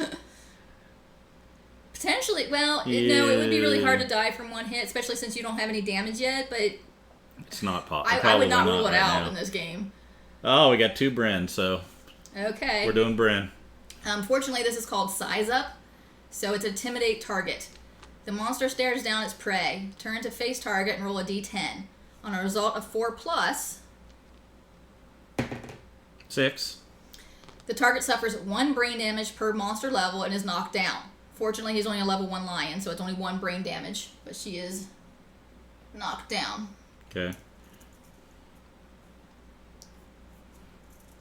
That's not end of the world. Horrendous. Not great, but that not was horrendous. his full attack? That was his attack. Now, the bad thing is we're far away, except for Falzarin, and we don't have a blind spot to get in now, since it's the edge of the board. Yeah. So, 1, 2, 3, 4, 5. I could get up here and I could spend my survival to encourage Bryn to stand up so she can attack. Yeah, let's do that. Should I move all the way up here? Should I move like out here somewhere? Well, we want to be able to, actually we want to get him away from the edge of the board, right. So we want to move back. So, if she stands up after she attacks, she can move back. So Gozer maybe moves over here. If you go over on the side, then when he moves up the next time to attack something, you can get in and behind he can't him. grab, so it doesn't matter if we're standing in front of him. Perfect.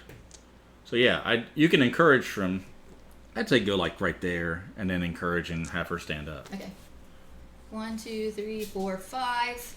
And I will spend my survival to encourage Bryn to stand up. Actually, we can't encourage. We don't have that yet. That is that's right. Not something we start with. So never mind. Okay, so yeah, just move to there. Now, the only thing really you can do is throw. I could throw my Founding Stone, but he still has 1, 2, 3, 4. We have to wound him 5 more times. Yeah, and then you could do Tooth and Claw, or not, and we can just set up for next round. Fudge it! I'm gonna throw it! I mean, if it's a really good critical wound, you could kill him on that card. You just can't look. No. Oh, that's right. No, you just do the critical. It just gets rid of the AI card. Yeah, I'd say one of us should do it. I mean, basically, you're just throwing away 1 AI card. There. I threw my Founding Stone at him from there and caused a guaranteed wound. That means I no longer have my Founding Stone, which means I can only do unarmed combat. I am now fighting fist and tooth, which is actually perfect for Gozer. Okay. I just moved. Shaft just moved. And that's it for us, right? Or did Falzarin didn't go, did he? Falzarin, yeah, he can still attack. Okay, so Falzarin will attack. And I guess it doesn't. I'm going to move. Let's see, over here. Oh, how am I going to do this? Because we got to get him to move.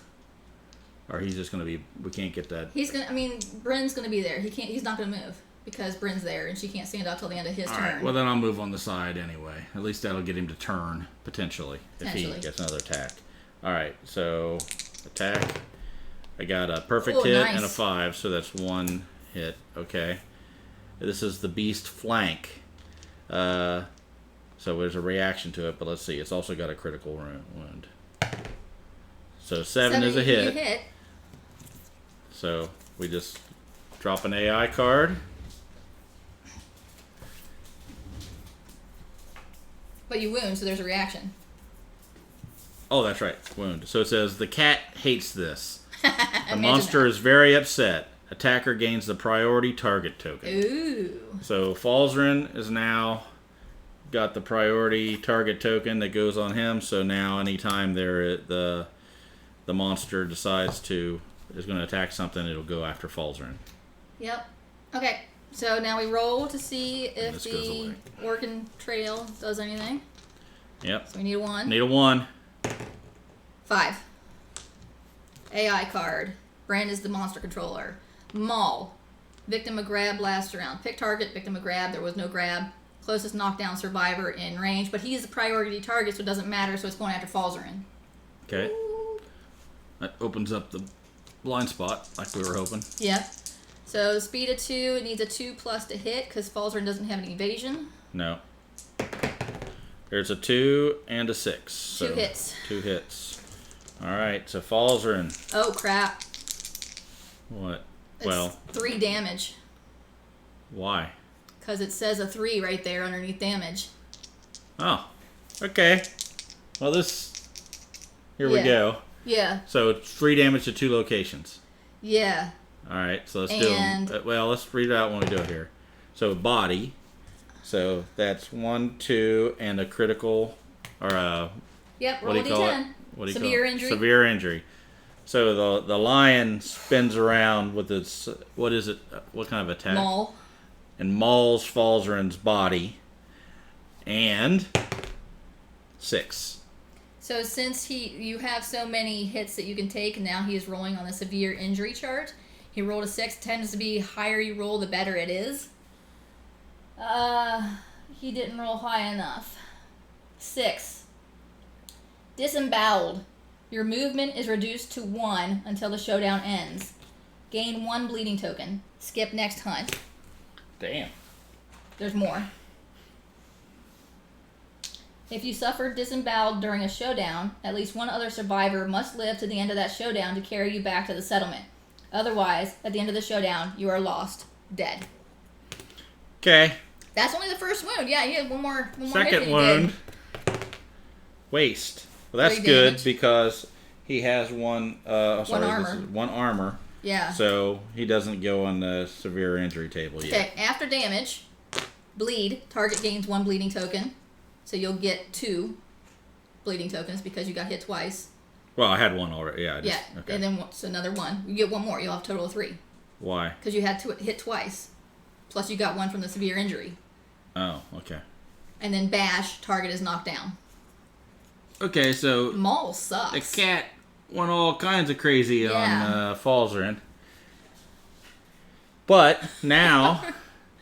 Oregon Trail is a zombified version of Oregon Trail. It's pretty fun and still brutal, and you can still get dysentery. So, Bran can stand up now because it's the end of the monster's attack. Yeah. The Sandman... Stupid question, but good game to get. Well, that's a hard answer. It's a very expensive game. If you don't mind dying, and I mean, we played 10 rounds last time before we pretty much realized we were going to die. We could have played a couple more rounds, but we were dead, so we started over. Our settlement was no longer. Our settlement was going to die. Lots of people died. Lots of people died. That's our that's our graveyard right there. Our graveyard from the last playthrough. So yeah, I mean, I'm enjoying it. It's definitely a fun game. It's a very expensive game. We kickstarted it, so you're.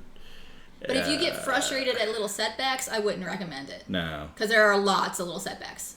There's enough randomness to it where you could, something could come in and just wipe out your. Roll poorly and you're done. Yeah, but tactically it's very fun, I think, and especially because it's so deep. You have so much you can do with the settlement, and so much you can.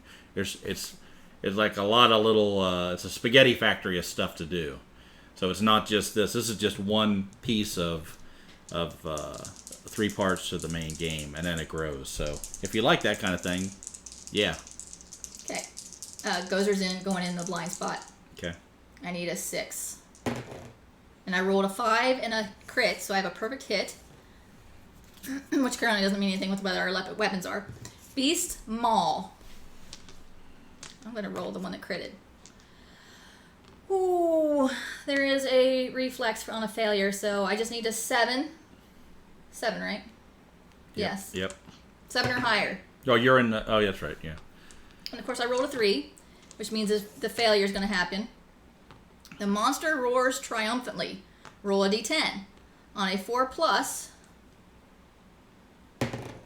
5. The attacker suffers 1 brain damage per monster level and is knocked down. So 1 brain damage. Dang nabbit.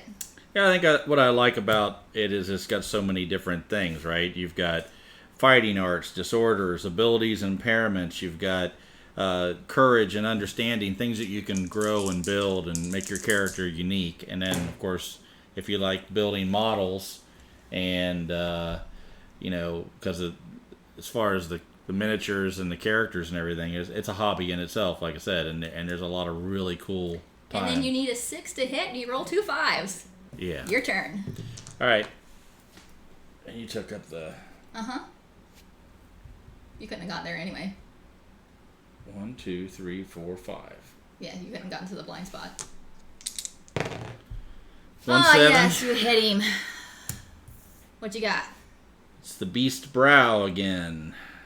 So let's see. I need 7 plus. Got a 9. Awesome.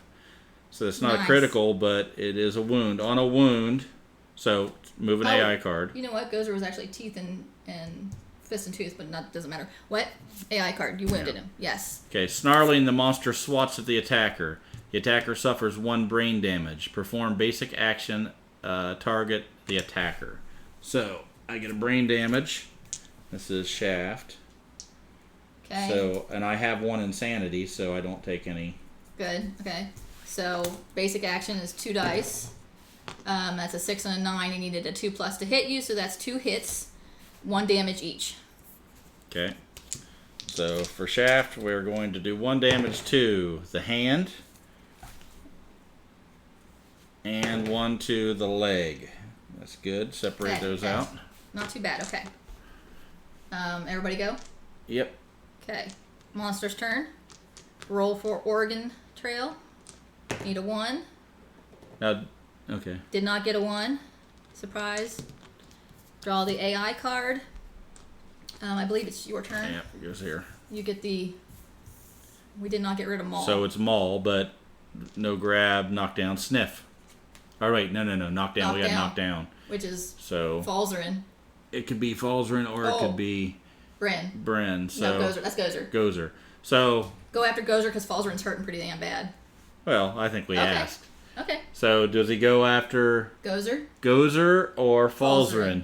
Which one is going to get the wrath of Maul? Which is 3 damage each hit, and Falzarin probably won't survive Well, that. Falzarin has no body left and no waist left, and no brain left and no head left. Gozer's only taken 1 brain damage. Let's see how brutal they are.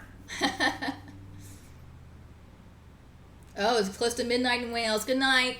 Hope you sleep well. Night. Thanks for... Yeah, Gozer. That's what I'm thinking. Thanks for watching. We do this Sundays at 5 if you're interested in seeing more. She can handle it. Gozer. Yeah. 2 votes for Gozer. Good. Oh, okay. So here we go. So it'll turn towards Gozer, and it will attack with 2 dice. Needs a 2 plus. It's got a 7 and a 9. So it's got 2 hits, and it's 3 damage each location. That's right. I hate Maul. Maul's bad. Okay, so that is hand, which means rolling on the chart, because that went right through my light and heavy injury. Wait a second. It says failure performance. What was this other one here? Gain 1 lion claw. It can't grab. Oh, that's just right. That's right. It just can't grab. Okay. Sorry. Okay. 4 on hand. Rolling on the chart. Dismembered Arm. Lose an arm. You can no longer activate 2-handed weapons. This injury is permanent and can be recorded twice because you have 2 arms. A survivor with 2 dismembered arm severe injuries cannot activate any weapon. Gain 1 bleeding token. Dismembered Arm. So, Gozer just lost an arm? Gozer lost an arm. It's pretty brutal. Okay. Now for the second injury. Thanks, Body. Elena. Yeah, that's 5 Eastern time. Yeah. U.S. Rolling on the chart for body. Okay. Maul sucks. A 1. Who's this for? Gozer. Okay. Blunts are not good. It's a 1 on the... One is O. Instant death. The blow sends a bone fragment directly into your heart, killing you instantly. Gozer dies yet again. Gozer is dead. Well, you used that. Oh, you did use the founding stone, didn't you? Mm-hmm. Yeah. See that was a good call. He's got 2 cards left, right? This is his last AI card, so we have to hit him 2 more times because you always have to wound the basic. Right. I'm just saying we can take care of it if we use the founding stones and be done with this. We can. So the question is, so that was the end of his turn, right? Yeah. So Falzarin can stand back up. And Gozer can go away Gozer because he's dead. Body can be removed. All right. So I say, oh man, let Falzarin do his attack. Okay. If he wounds, then we only have to use 1 founding stone. If he doesn't do anything, then we use the 2 founding stones and the remainder and kill him off. Okay, sounds good. Be done with this. Sounds good. All right. Come on, so Falzarin is going to attack with his founding stone. He has a 1 and a 5. Which are both misses. Both misses. All right. So then I think Shaft is going to do what he does best, and he's going to back up 1, 2, 3, 4, 5. And then he is going to throw his founding stone. Which takes care of Maul. So this goes away as a starting. Should we, since he only has the basic action left now and it's not as brutal, go ahead and try and just... You can if you want to go one more round. Keep at least 2 founding stones. If he turns around and hits Falzarin, he's probably meat. Actually, Falzarin can attack and then move, right? So when he get attacked, and then he could go 1, 2, 3, 4, 5. And Bryn can she get into the blind spot? 1, 2, 3, 4, 5. Yep. Yeah. So move her into the blind spot. Bryn's gonna go around behind. Okay. I need a 6. 9. I got 1 hit. Okay, so now I just need a wound, and he's dead. There is a failure. The beast's back. So what do you need? I need 7, right? Yes, I need a 7. Okay, wound. 7 or better, and this is all over. It's not gonna happen. 9! 9! Yes! Yes! It's dead! Finally! 3 of us made it. Find orifice, insert stone. Okay, so we... Oh my goodness, yes. We killed. So now we can... What do we get when we kill the lion? Gotta go back to the beginning. Because this is just the first story. Yeah.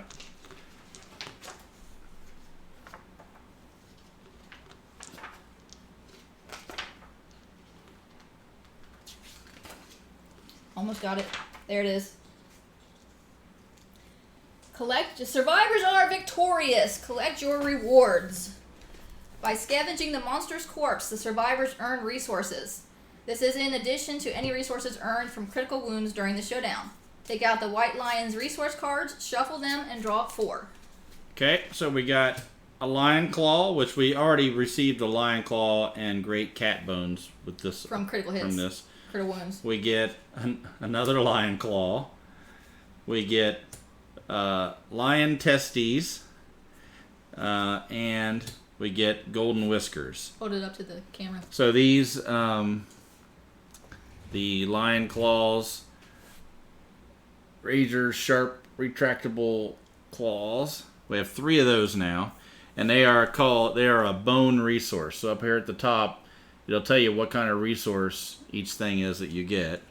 And we have great cat bones, which is also bone resource. We have lion testes, hefty pair of nuts, and they are organ consumable. And we have golden whiskers, which are an organ. So when you go back to your settlement phase, you'll be able to get things and build things. Armor and weapons. Based on bones and organs. Yeah. And we get 4 basic resources. So then there's another deck that has basic resources you can get. So let's do those. So we get monster organ, monster bone, monster bone, monster bone. We got all kinds of bones. We didn't get any hides? No. That sucks. I shuffled them, but that's how the bones fall. Mm-hmm. Okay, so that is all the things Innovating that we is get. basically getting tech, yes. But it's also how you get, so You have things you can spend your survival on, like encourage and surge and dash. And that's how you get those also. So we're going to do that right now. So we just finished up the showdown phase, which is usually the last part of it. And we've already sort of pre-set up the next phase, or the beginning phase actually, which is the settlement phase. So settlement phase, you get, these are called endeavors, which you can use to perform different things in your settlement. You get 1 endeavor per returning survivor. So since Gozer died, poor Gozer, we only get 3. Okay, so this is the first settlement phase for these survivors. Returning survivors gain +1 survival when the settlement is named. We did name the settlement Aurora Dawn. We could be convinced to change the name, though. I mean, if somebody could come up with a really cool name for the Aspara world, for a unknown settlement that's not Heraklion, because I've spent enough time in Heraklion. But we have a survival limit, unless our survival limit's gone up. The survival limit starts at 1, right? Or does it start at 2? It starts at 1, but I think when you read the first thing, it has to go. We should have spent a survival to dodge. We didn't dodge. Nobody reminded us to dodge. Okay, so we'll remember to do that next time. No, we won't. Remind us to dodge. So we're going to go through the settlement phase. If she dodged. We're going to go through the settlement phase, and then when that's over, we'll wrap it up for today. And then we're going to start next week with the hunt phase. Horrendous hellscape. The jacked eel. Gozer Memorial Settlement. And Tom says we should dodge. And he's right. We should dodge. That's good advice, Tom. Yeah. Okay, so we're going to go to the settlement phase. And the settlement phase is broken up into different sections here to help you remember what you're doing. And the first one, you sort of have to make some pretty critical choices. So we're going to let you guys help us do that. And then next week when we come back, we'll start the hunt phase and go all the way through to the settlement if we... Definitely through the showdown, potentially settlement also. Okay, so this says first day. First day settlement event will help you set up your settlement. If you are the first event in your new campaign, the survivors wander, drawn to a blooming light in the distance. They find a serene comfort in a towering pile of lanterns and a small collection of scared people. On a deep, instinctual level, they know it's a safe area, and they want to make it their home. Roll 1d10 to determine your starting population and record the result on the back of the settlement record sheet. Choose and record the genders and unnamed survivors. You may name any unnamed survivor and create their new survivor record sheet at any time during the settlement phase. So, what we're going to do now is roll a d10. I'm not rolling this. Okay. So, I'll just say what it is when we get it. 5. So 4 to 6, we get 8 unnamed survivors. 8's pretty good. Plus the returning survivors. So we have 11 people on our settlement. Yeah. That's not bad. So on the sheet here, there's population, and we will update that to 11. Leland wants to roll the next one. And do you have a D10? I'm sure he does. Several. Okay. How would you even say that, Scum? Incorrigible. Which one is the D10 again, Bill? The D10's the one that has the lantern on it. It's the one that spins like a top easiest. Okay. So, that means we have to put the names down. So we have right now Shaft. We need 8 more names. Falzarin. Character names. Falzarin. And Bryn. Alright, so now we need 8 more. Chucky? Should we name one Chucky? Let's take the first 8 suggestions that we don't hate. First 8 we don't hate. Paul Zarin. That's one right Paul there. Zarin, yes. Paul Zarin. 7 more, people. A friend has metal dice. We call his D4 his caltrip. Yeah, yes. that's for sure. Erica. Because we want to split too. Yeah. So we have 4 men, 4 women. We have male, female, male, female. Not naming one Trump. Jelly, Jelly, for the bartendress. Jelly. These are incorrigible party names, so if you don't know the... Scalm says Zer, so you can shout, "Go, Zer," when it's their turn. That would be female. Jeezer. Jeezer? No, just Zer. Well, that's... Okay. Zer. Danzig. Zer.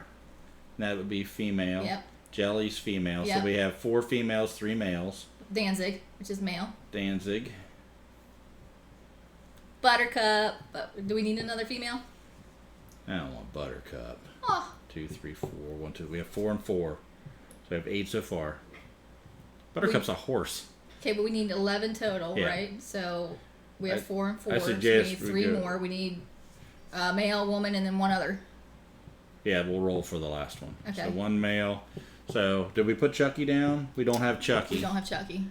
Do we do Chucky? Nobody cares. There's a delay. Let's see. We got to think about.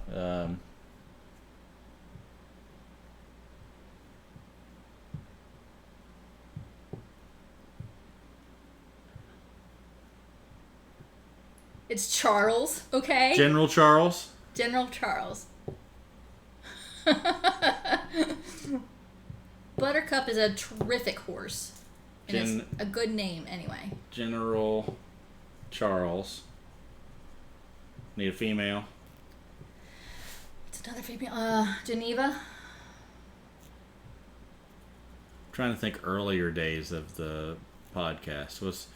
Who are the first? What's the name of the one that runs, not Detmer, but the other one? Hannah? Hannah. I was going to try to do it like as the episodes went up too. Oh, okay. But that would have been... Yeah. We're still okay. Well, no, Paul Zarin's way down the line. But Danzig would have been... All right, so we need one more, and we'll roll. 1 to 5 is male. 6... Right, 1 to... Right. 6, so... Another female name. Mia. Valerie, after Miracle Max's wife. Janella. I would go for Valerie. I'm not a witch, I'm your wife. I'm not sure I want to be that anymore.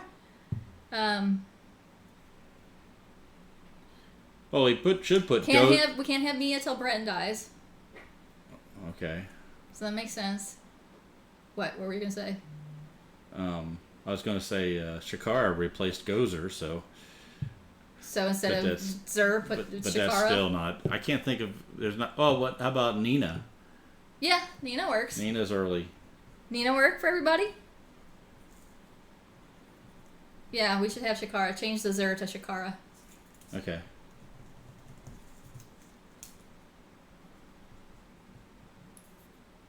Spoilers. Oh, yeah. That's a good point. Did somebody say that, or did you just think about it? I just thought of it. Oh, yeah. Well, I don't think I'd remember. Well, yeah, whatever. Okay. All right, so there's our party, our settlement. Okay, Yeah, so now it says that you returning settlement section of the first story and read the first story and proceed returning survivors. And then this card goes away for the rest of the game. Okay. Returning survivors. Nominate a survivor to utter the first words. Well, it probably won't be Shaft. It should be Bryn. Because Elena never shuts up. Oh, there you go. Okay, it says like Bryn's the one. There's no more arguments there, so. Okay. The first words. The nominated survivor steps forward and gains +1 courage. +1 courage. Good job, Bryn. They lead the other survivors in learning to speak to one another. They discuss their situation, realizing they must hunt to live. Add the white lion to the quarry list on the settlement record sheet. So on this sheet here, there are different Thanks, Scum. quarries. Sleep well. I hope it's not too hot for you. See you, Scum. White lion is already highlighted. Okay. Your settlement gains the language innovation. So, there is a deck, like many things in this game, a deck of innovations, and we are going to get the one called Language.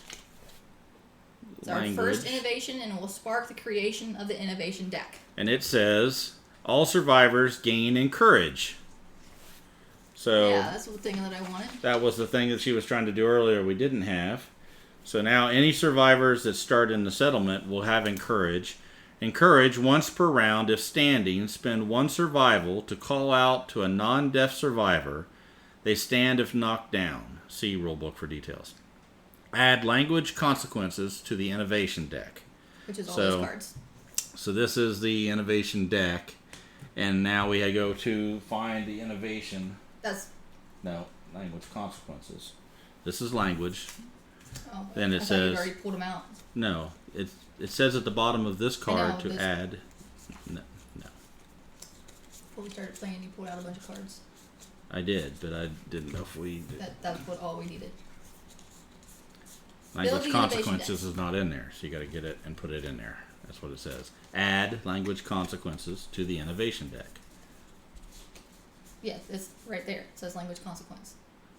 All of the... Yeah. Okay, I gotcha. Okay. The book listed all the ones that you're supposed to pull out for that. Okay, that's the little word underneath there. That's the ones I told you earlier. Okay. Build the innovation deck. The innovation deck represents the potential cultural and technological growth of your settlement. It will grow through the campaign as you gain new innovation cards. We have ammonia, drums, hovel, inner lantern, paint, and symposium. Shuffle them together to form our innovation deck. It is persistent. Make sure to preserve the unique combination of cards in your deck between play sessions. So you can see whenever you come here, you set this board up, and the innovation deck that she just read, those go here, because when you pull from them, you don't know what you're going to get.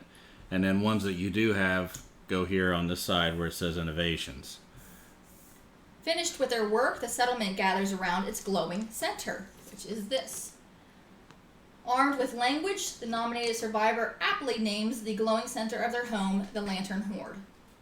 The settlement gains the Lantern Horde settlement location. Search the settlement in place of your play area. And that is already listed on the settlement locations on the list. The nominated survivor sits in front of the Lantern Horde in awe and gains +1 understanding. Look at that. Bryn's got more courage and understanding just because she won't shut up. They must skip the next hunt phase as they ponder the meaning of existence.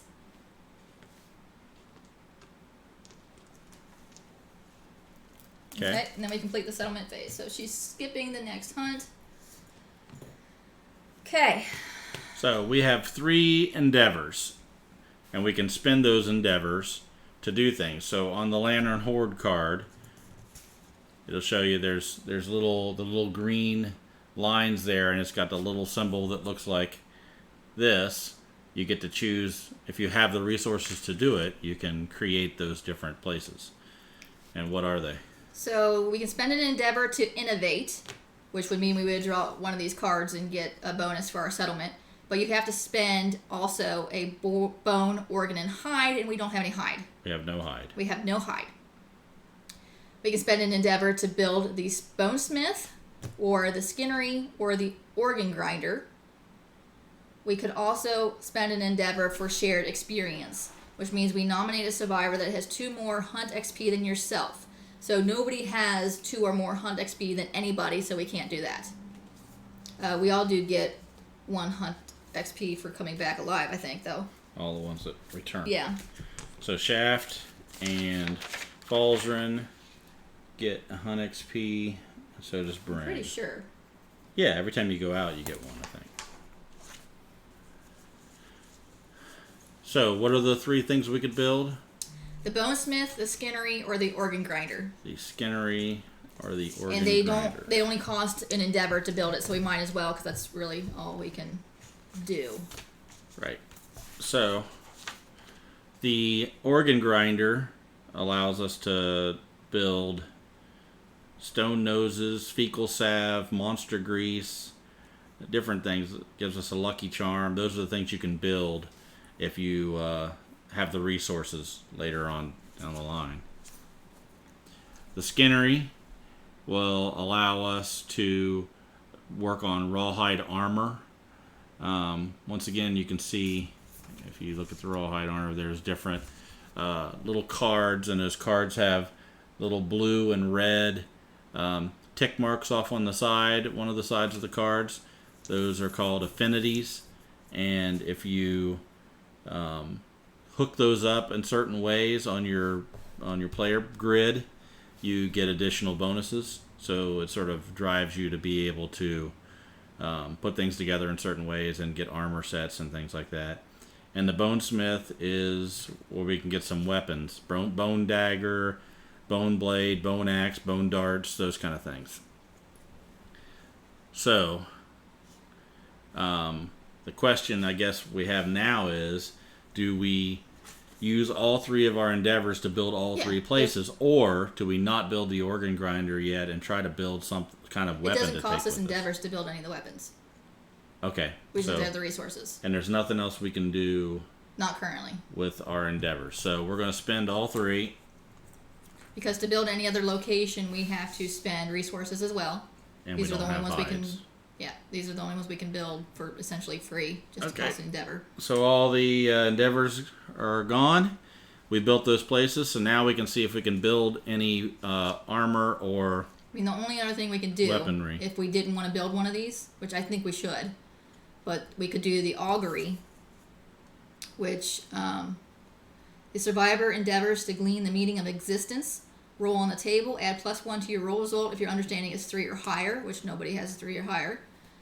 1 to 3, lose 1 resource. If you do, gain 1 understanding. 4 to 7, gain 1 survival, but we have a survival limit of 1, so that doesn't really help a whole lot.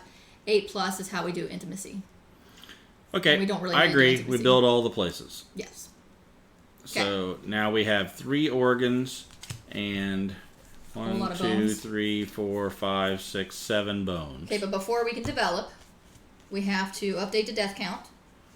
Okay, so, well, Gozer actually, died. Gozer never even made it into the settlement because we didn't add the population. If any survivors perished in the first story, Okay. update the death count on the settlement record sheet by filling 1 unfilled box for each lost survivor. Filled in. Check milestones. First time the death count is updated on the settlement record sheet, it triggers a milestone story event, principal death. So let's see. First time death count is updated. So we go to principal death story event. The group must decide what to do with their first survivor corpse. Choose one. We're going to choose the first harvest or the first grave. Oh, let's let them decide. Yeah. So the first harvest, so you know what you're deciding. Well, Leland. no, I mean, he's got to know what it is. Okay.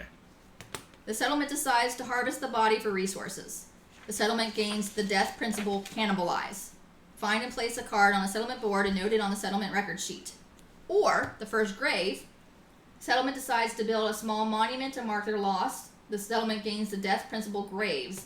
Find and place the card on a settlement board noted on the settlement record sheet. So we can either eat Gozer or bury Gozer. Last time we went cannibalize, and we were a pretty brutal settlement. So, what do you guys think? Do you want us? Should we eat Gozer or should we bury Gozer with respect? No, what Gozer would choose. Ooh, Leland votes to bury them. I didn't expect that. Cannibalize that. I think waste not, want not. You know, why would you waste any resources? This is a very. I don't think we're not that hungry yet. We got some organs. We got some lion testes to gnaw on if we get hungry right now. We don't have to go now. We don't have to go. About the future too. What about the children? But you don't exactly. How tasty are they?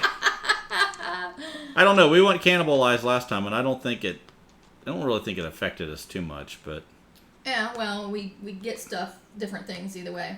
all right. So we got one vote for Barry. Anybody else have a say, or if not, we'll just we'll go with Barry.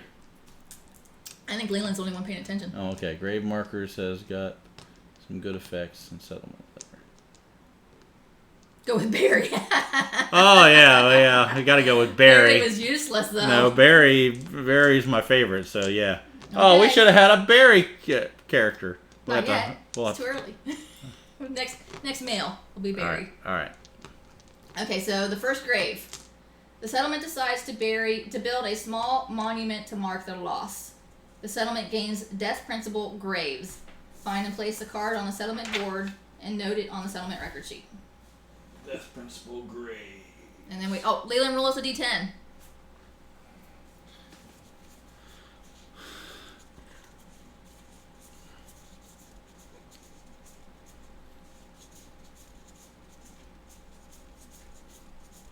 Seven.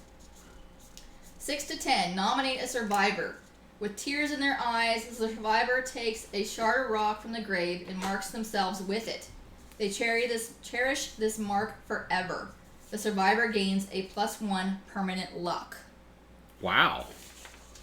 That's pretty good. Yeah. One of any of these characters? Yeah, any of them. So who would want to who would cherish Gozer the most? Yeah. I think, well, Shakara for sure does that.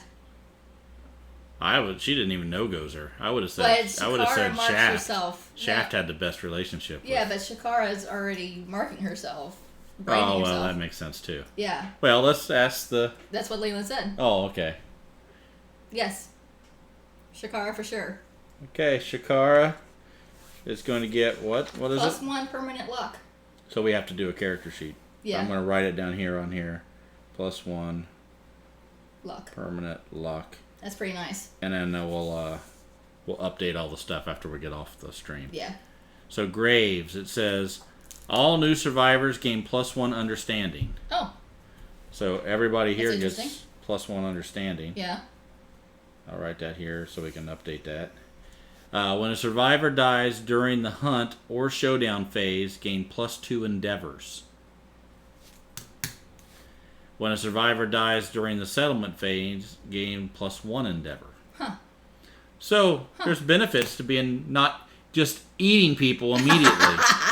Yeah, what luck does is it lowers the number you need for a crit. So if you have +1 luck, you can crit on a 9. Yeah, all the time. So yes. That's pretty nice. Yeah, it is. So everyone, let me write that again. Everyone +1 understanding. And what I think we'll do is we'll do it in the app, and then as we want to take characters out, we'll create their thing. So, okay, that's fine. So everybody gets +1 understanding. Yes. Did you mark it on the ones that are? No, every new one gets +1 understanding. I thought. Is that what it says? I thought that's what it said. It doesn't say on there. It says all new survivors gain +1 understanding. So yeah, so Bryn and Shaft and Falzarin wouldn't have it. All new ones. Oh well, that sucks. Because if anybody would have greater understanding, it'd be the ones that fought with her. Emily's the one that needs the luck as far as crits goes. She never rolls a 9. Emily needs all the luck I can get. All right. What else? So that was check milestone. Now we can develop. Okay. So if we want to get some weapons here.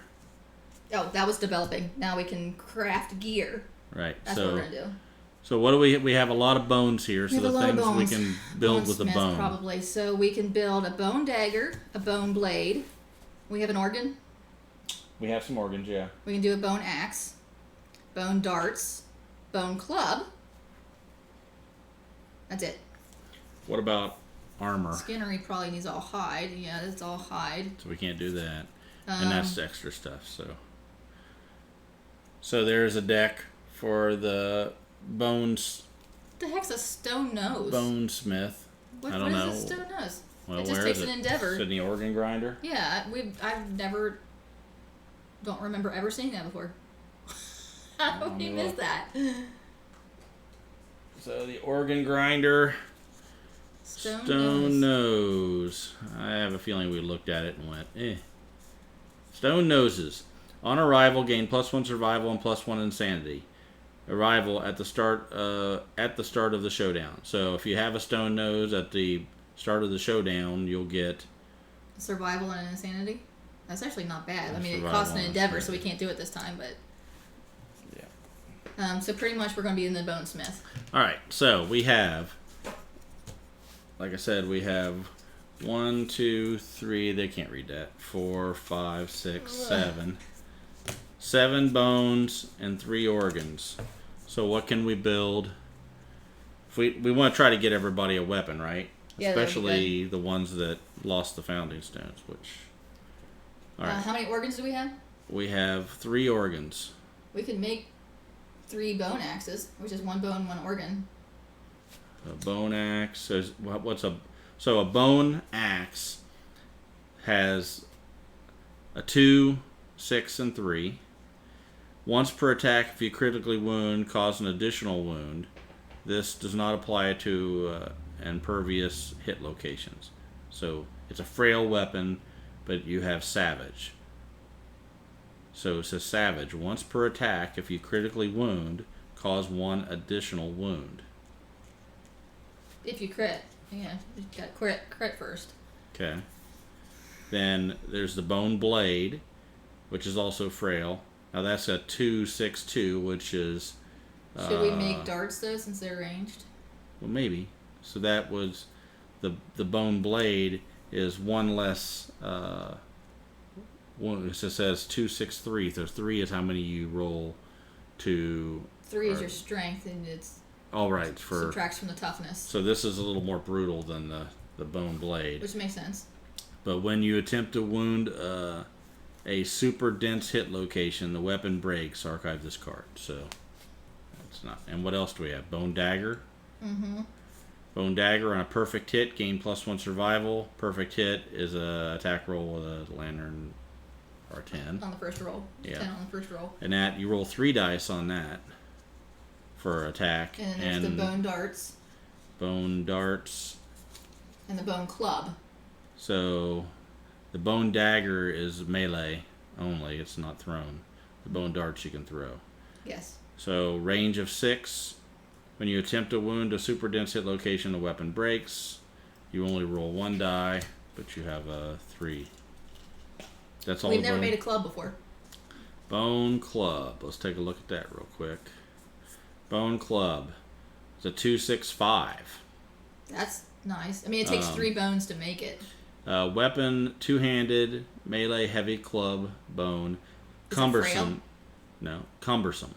Spend 1 movement. Oh. Spend movement as additional cost to activate this weapon. Ignore cumbersome if his weapon is activated indirectly. Pounce, charge, etc. So you can't move and use it. You cannot move. Well, it says spend, right. as additional cost to activate the right. weapon. You can only hit with it if you don't move. That's pretty bad. Well, does it have a reach? I mean, it's the same as a catgut bow. Probably not. No. So you would have, that would be like you would have to have a different weapon also. Yeah. I mean, you always have your tooth and claw. Well, it's a 2, 6, 5. Fist and tooth, whatever. Anything else? That's pretty much it. All right. So to me, the bone axe is definitely for the money. You know, you're getting. That's not. It doesn't mean range. So. No, that's one thing. Maybe we make a darts too. We make 3 axes and a dart. How many bones did we have? We have 7 bones, I think. 1, 2, 3, 4, 5, 6, 7. So we can definitely make 3 axes and a darts, because that would be 4 bones and 3 organs. Yeah. So. Or you could build a catgut bow for Bryn, or do you need hide? We would need hide, I think. Where is that? We don't have access to the catgut bow yet. No, but we do have whiskers, which I think what we did that what we used for making the bowstring. I don't remember. Well, but that seems like it might be likely. We probably should keep the whiskers. What is where did you get the bow? It's not at the bone. The catarium. Well, we're not there yet. Yeah. Yeah, We don't so have the can't even do catarium that. yet. But if we save that off to the side, we could build. Bone axe cost how much? Bone axe is 1 organ and 1 bone. Okay. So we can make 2 axes. So I'll just use monster bones and keep the. So monster bone and monster organ gives you an axe. Yep. Then you're saying another monster bone. And the testes, I believe, are only for the frenzy drink anyway. So yeah, let's go ahead and use them and make another axe. Make another axe. Yeah, the old catarium. We are using the bonesmith right now. Okay. And then, so now we actually need 2 more weapons, right? Yeah, 2 more would be good. So you're saying, but we can only, is there anything we can just build with bones? Yeah, we can make the bone blade. How many bones or does that take? the darts. 1. Alright, so. We can make 2 blades and a darts so 1 person has range. Unless we don't want to use all of our bones up and we want to keep them for next time. We have plenty of bones. The organs is where we only have 1 organ left we're keeping. Yeah. So we have 4 bones left. How much does the bone darts cost? 1 bone. So do we want? I think we need a range person. So that's what we want then. 2 bone axes, a bone blade, and a bone dart. Okay, and then we're going to archive 3 lion claws and a whisker. The bone blades, can those be used up close or are they only range? The bone blade? No, darts. The bone darts ranged thrown. So It's that person ranged. might need another weapon. So you want to give them a dagger? How much does a dagger cost? I mean, if you're going to do a dagger, you might as well do a blade because it's the same cost of 1 bone. Alright, so we can get rid of one of these bone claws and do somebody gets a bone dagger and bone darts. Survivors this many or fewer spaces away from the monster may attack with this weapon.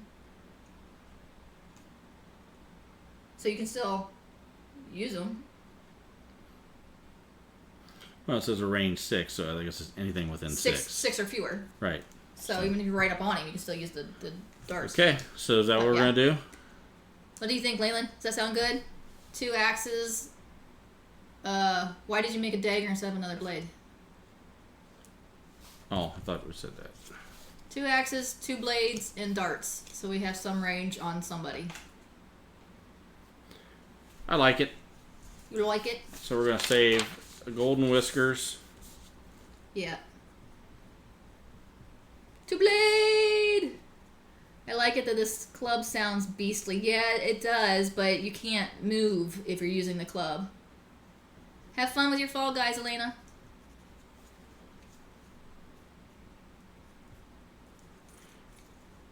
Hey, somebody needs to be... yeah, Leland can do it. Somebody needs to raid for us, because I don't know how to do that yet. Elena, are you going to stream? You want us to raid you? Yeah, are you streaming?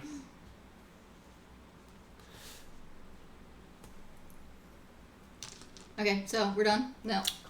Is that the end of the settlement? Yeah. Nice. And then you would just prepare departing survivors, record and archive the end of the beginning. Okay, so that is it for tonight. We will do all that in the... We have to decide what we're going to fight next time. Yeah. Which would be... Well, actually, we don't want to decide. It's a lion. It's a lion. We're fighting a lion next time. Okay, so I'm going to put these resources aside. And these all go away. And I already archived these. Thanks for hanging out with us. Yep, thanks. As we died and then came back and then didn't die. Round 2 went much better than round 1. Yes, it did. And then this goes in our deck here, and these are all our items. We'll just leave this all set up and archive everything. Didn't want a conflict. I see. Because of streaming. Oh, okay. All right. Well, is there anybody we can raid out there, Leland? I think she's gonna. Or somebody? I think Elena's going to go start up on her Yeah. stream, and then we'll raid her. Oh, okay. I didn't catch what she was doing. So next week we'll come back. We'll do the hunt phase and the showdown phase, and then It's another white lion. May or may not do settlement depending on How long it takes. how long everything goes. Yeah. So we can just leave all the cards out. We just Yeah. I mean, we'll have to them. reset up the AI deck Yeah. because it's random. It's supposed to be random every time except for the first time you set it up. They tell you which cards to use. Are those hit We didn't locations? remember that movement. Yeah, those are hit locations and movement. Okay. Well, hopefully we'll make it longer than 10 lantern years this time.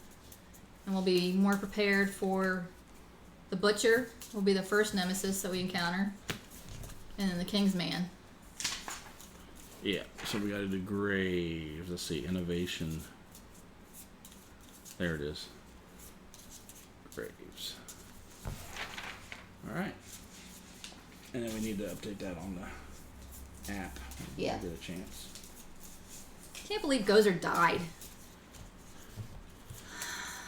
So soon. It's sad.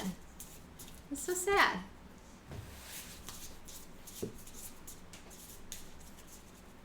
Poor Gozer. Exactly.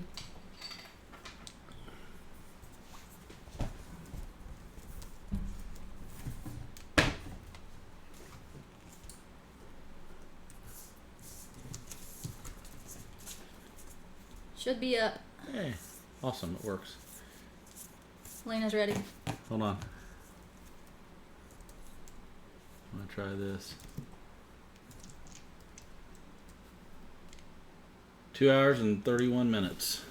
Okay, so Not too bad. So how do we raid Elena? /raid and then her channel name, I believe. What's her channel name?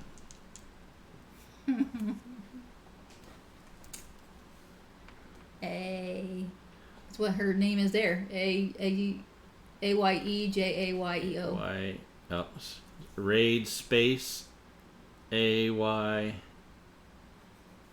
E J A Y AYEJAYEO. Yeah. Let's try it. Yeah, hopefully this works. Good enough party used raid. Yeah, so it should pop up there and say something like you should have to click to raid. Says 6 viewers. Raid now. Okay. Yeah, thanks for Bye. watching.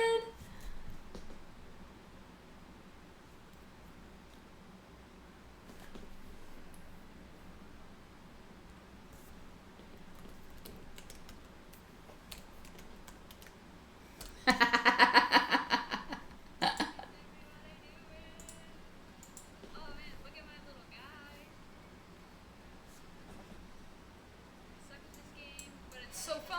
I can't stop. Leland, join me. Did you download it yet? I can't end stream then, can Welcome, Raiders. I? Or can I? Huh? Yeah, it's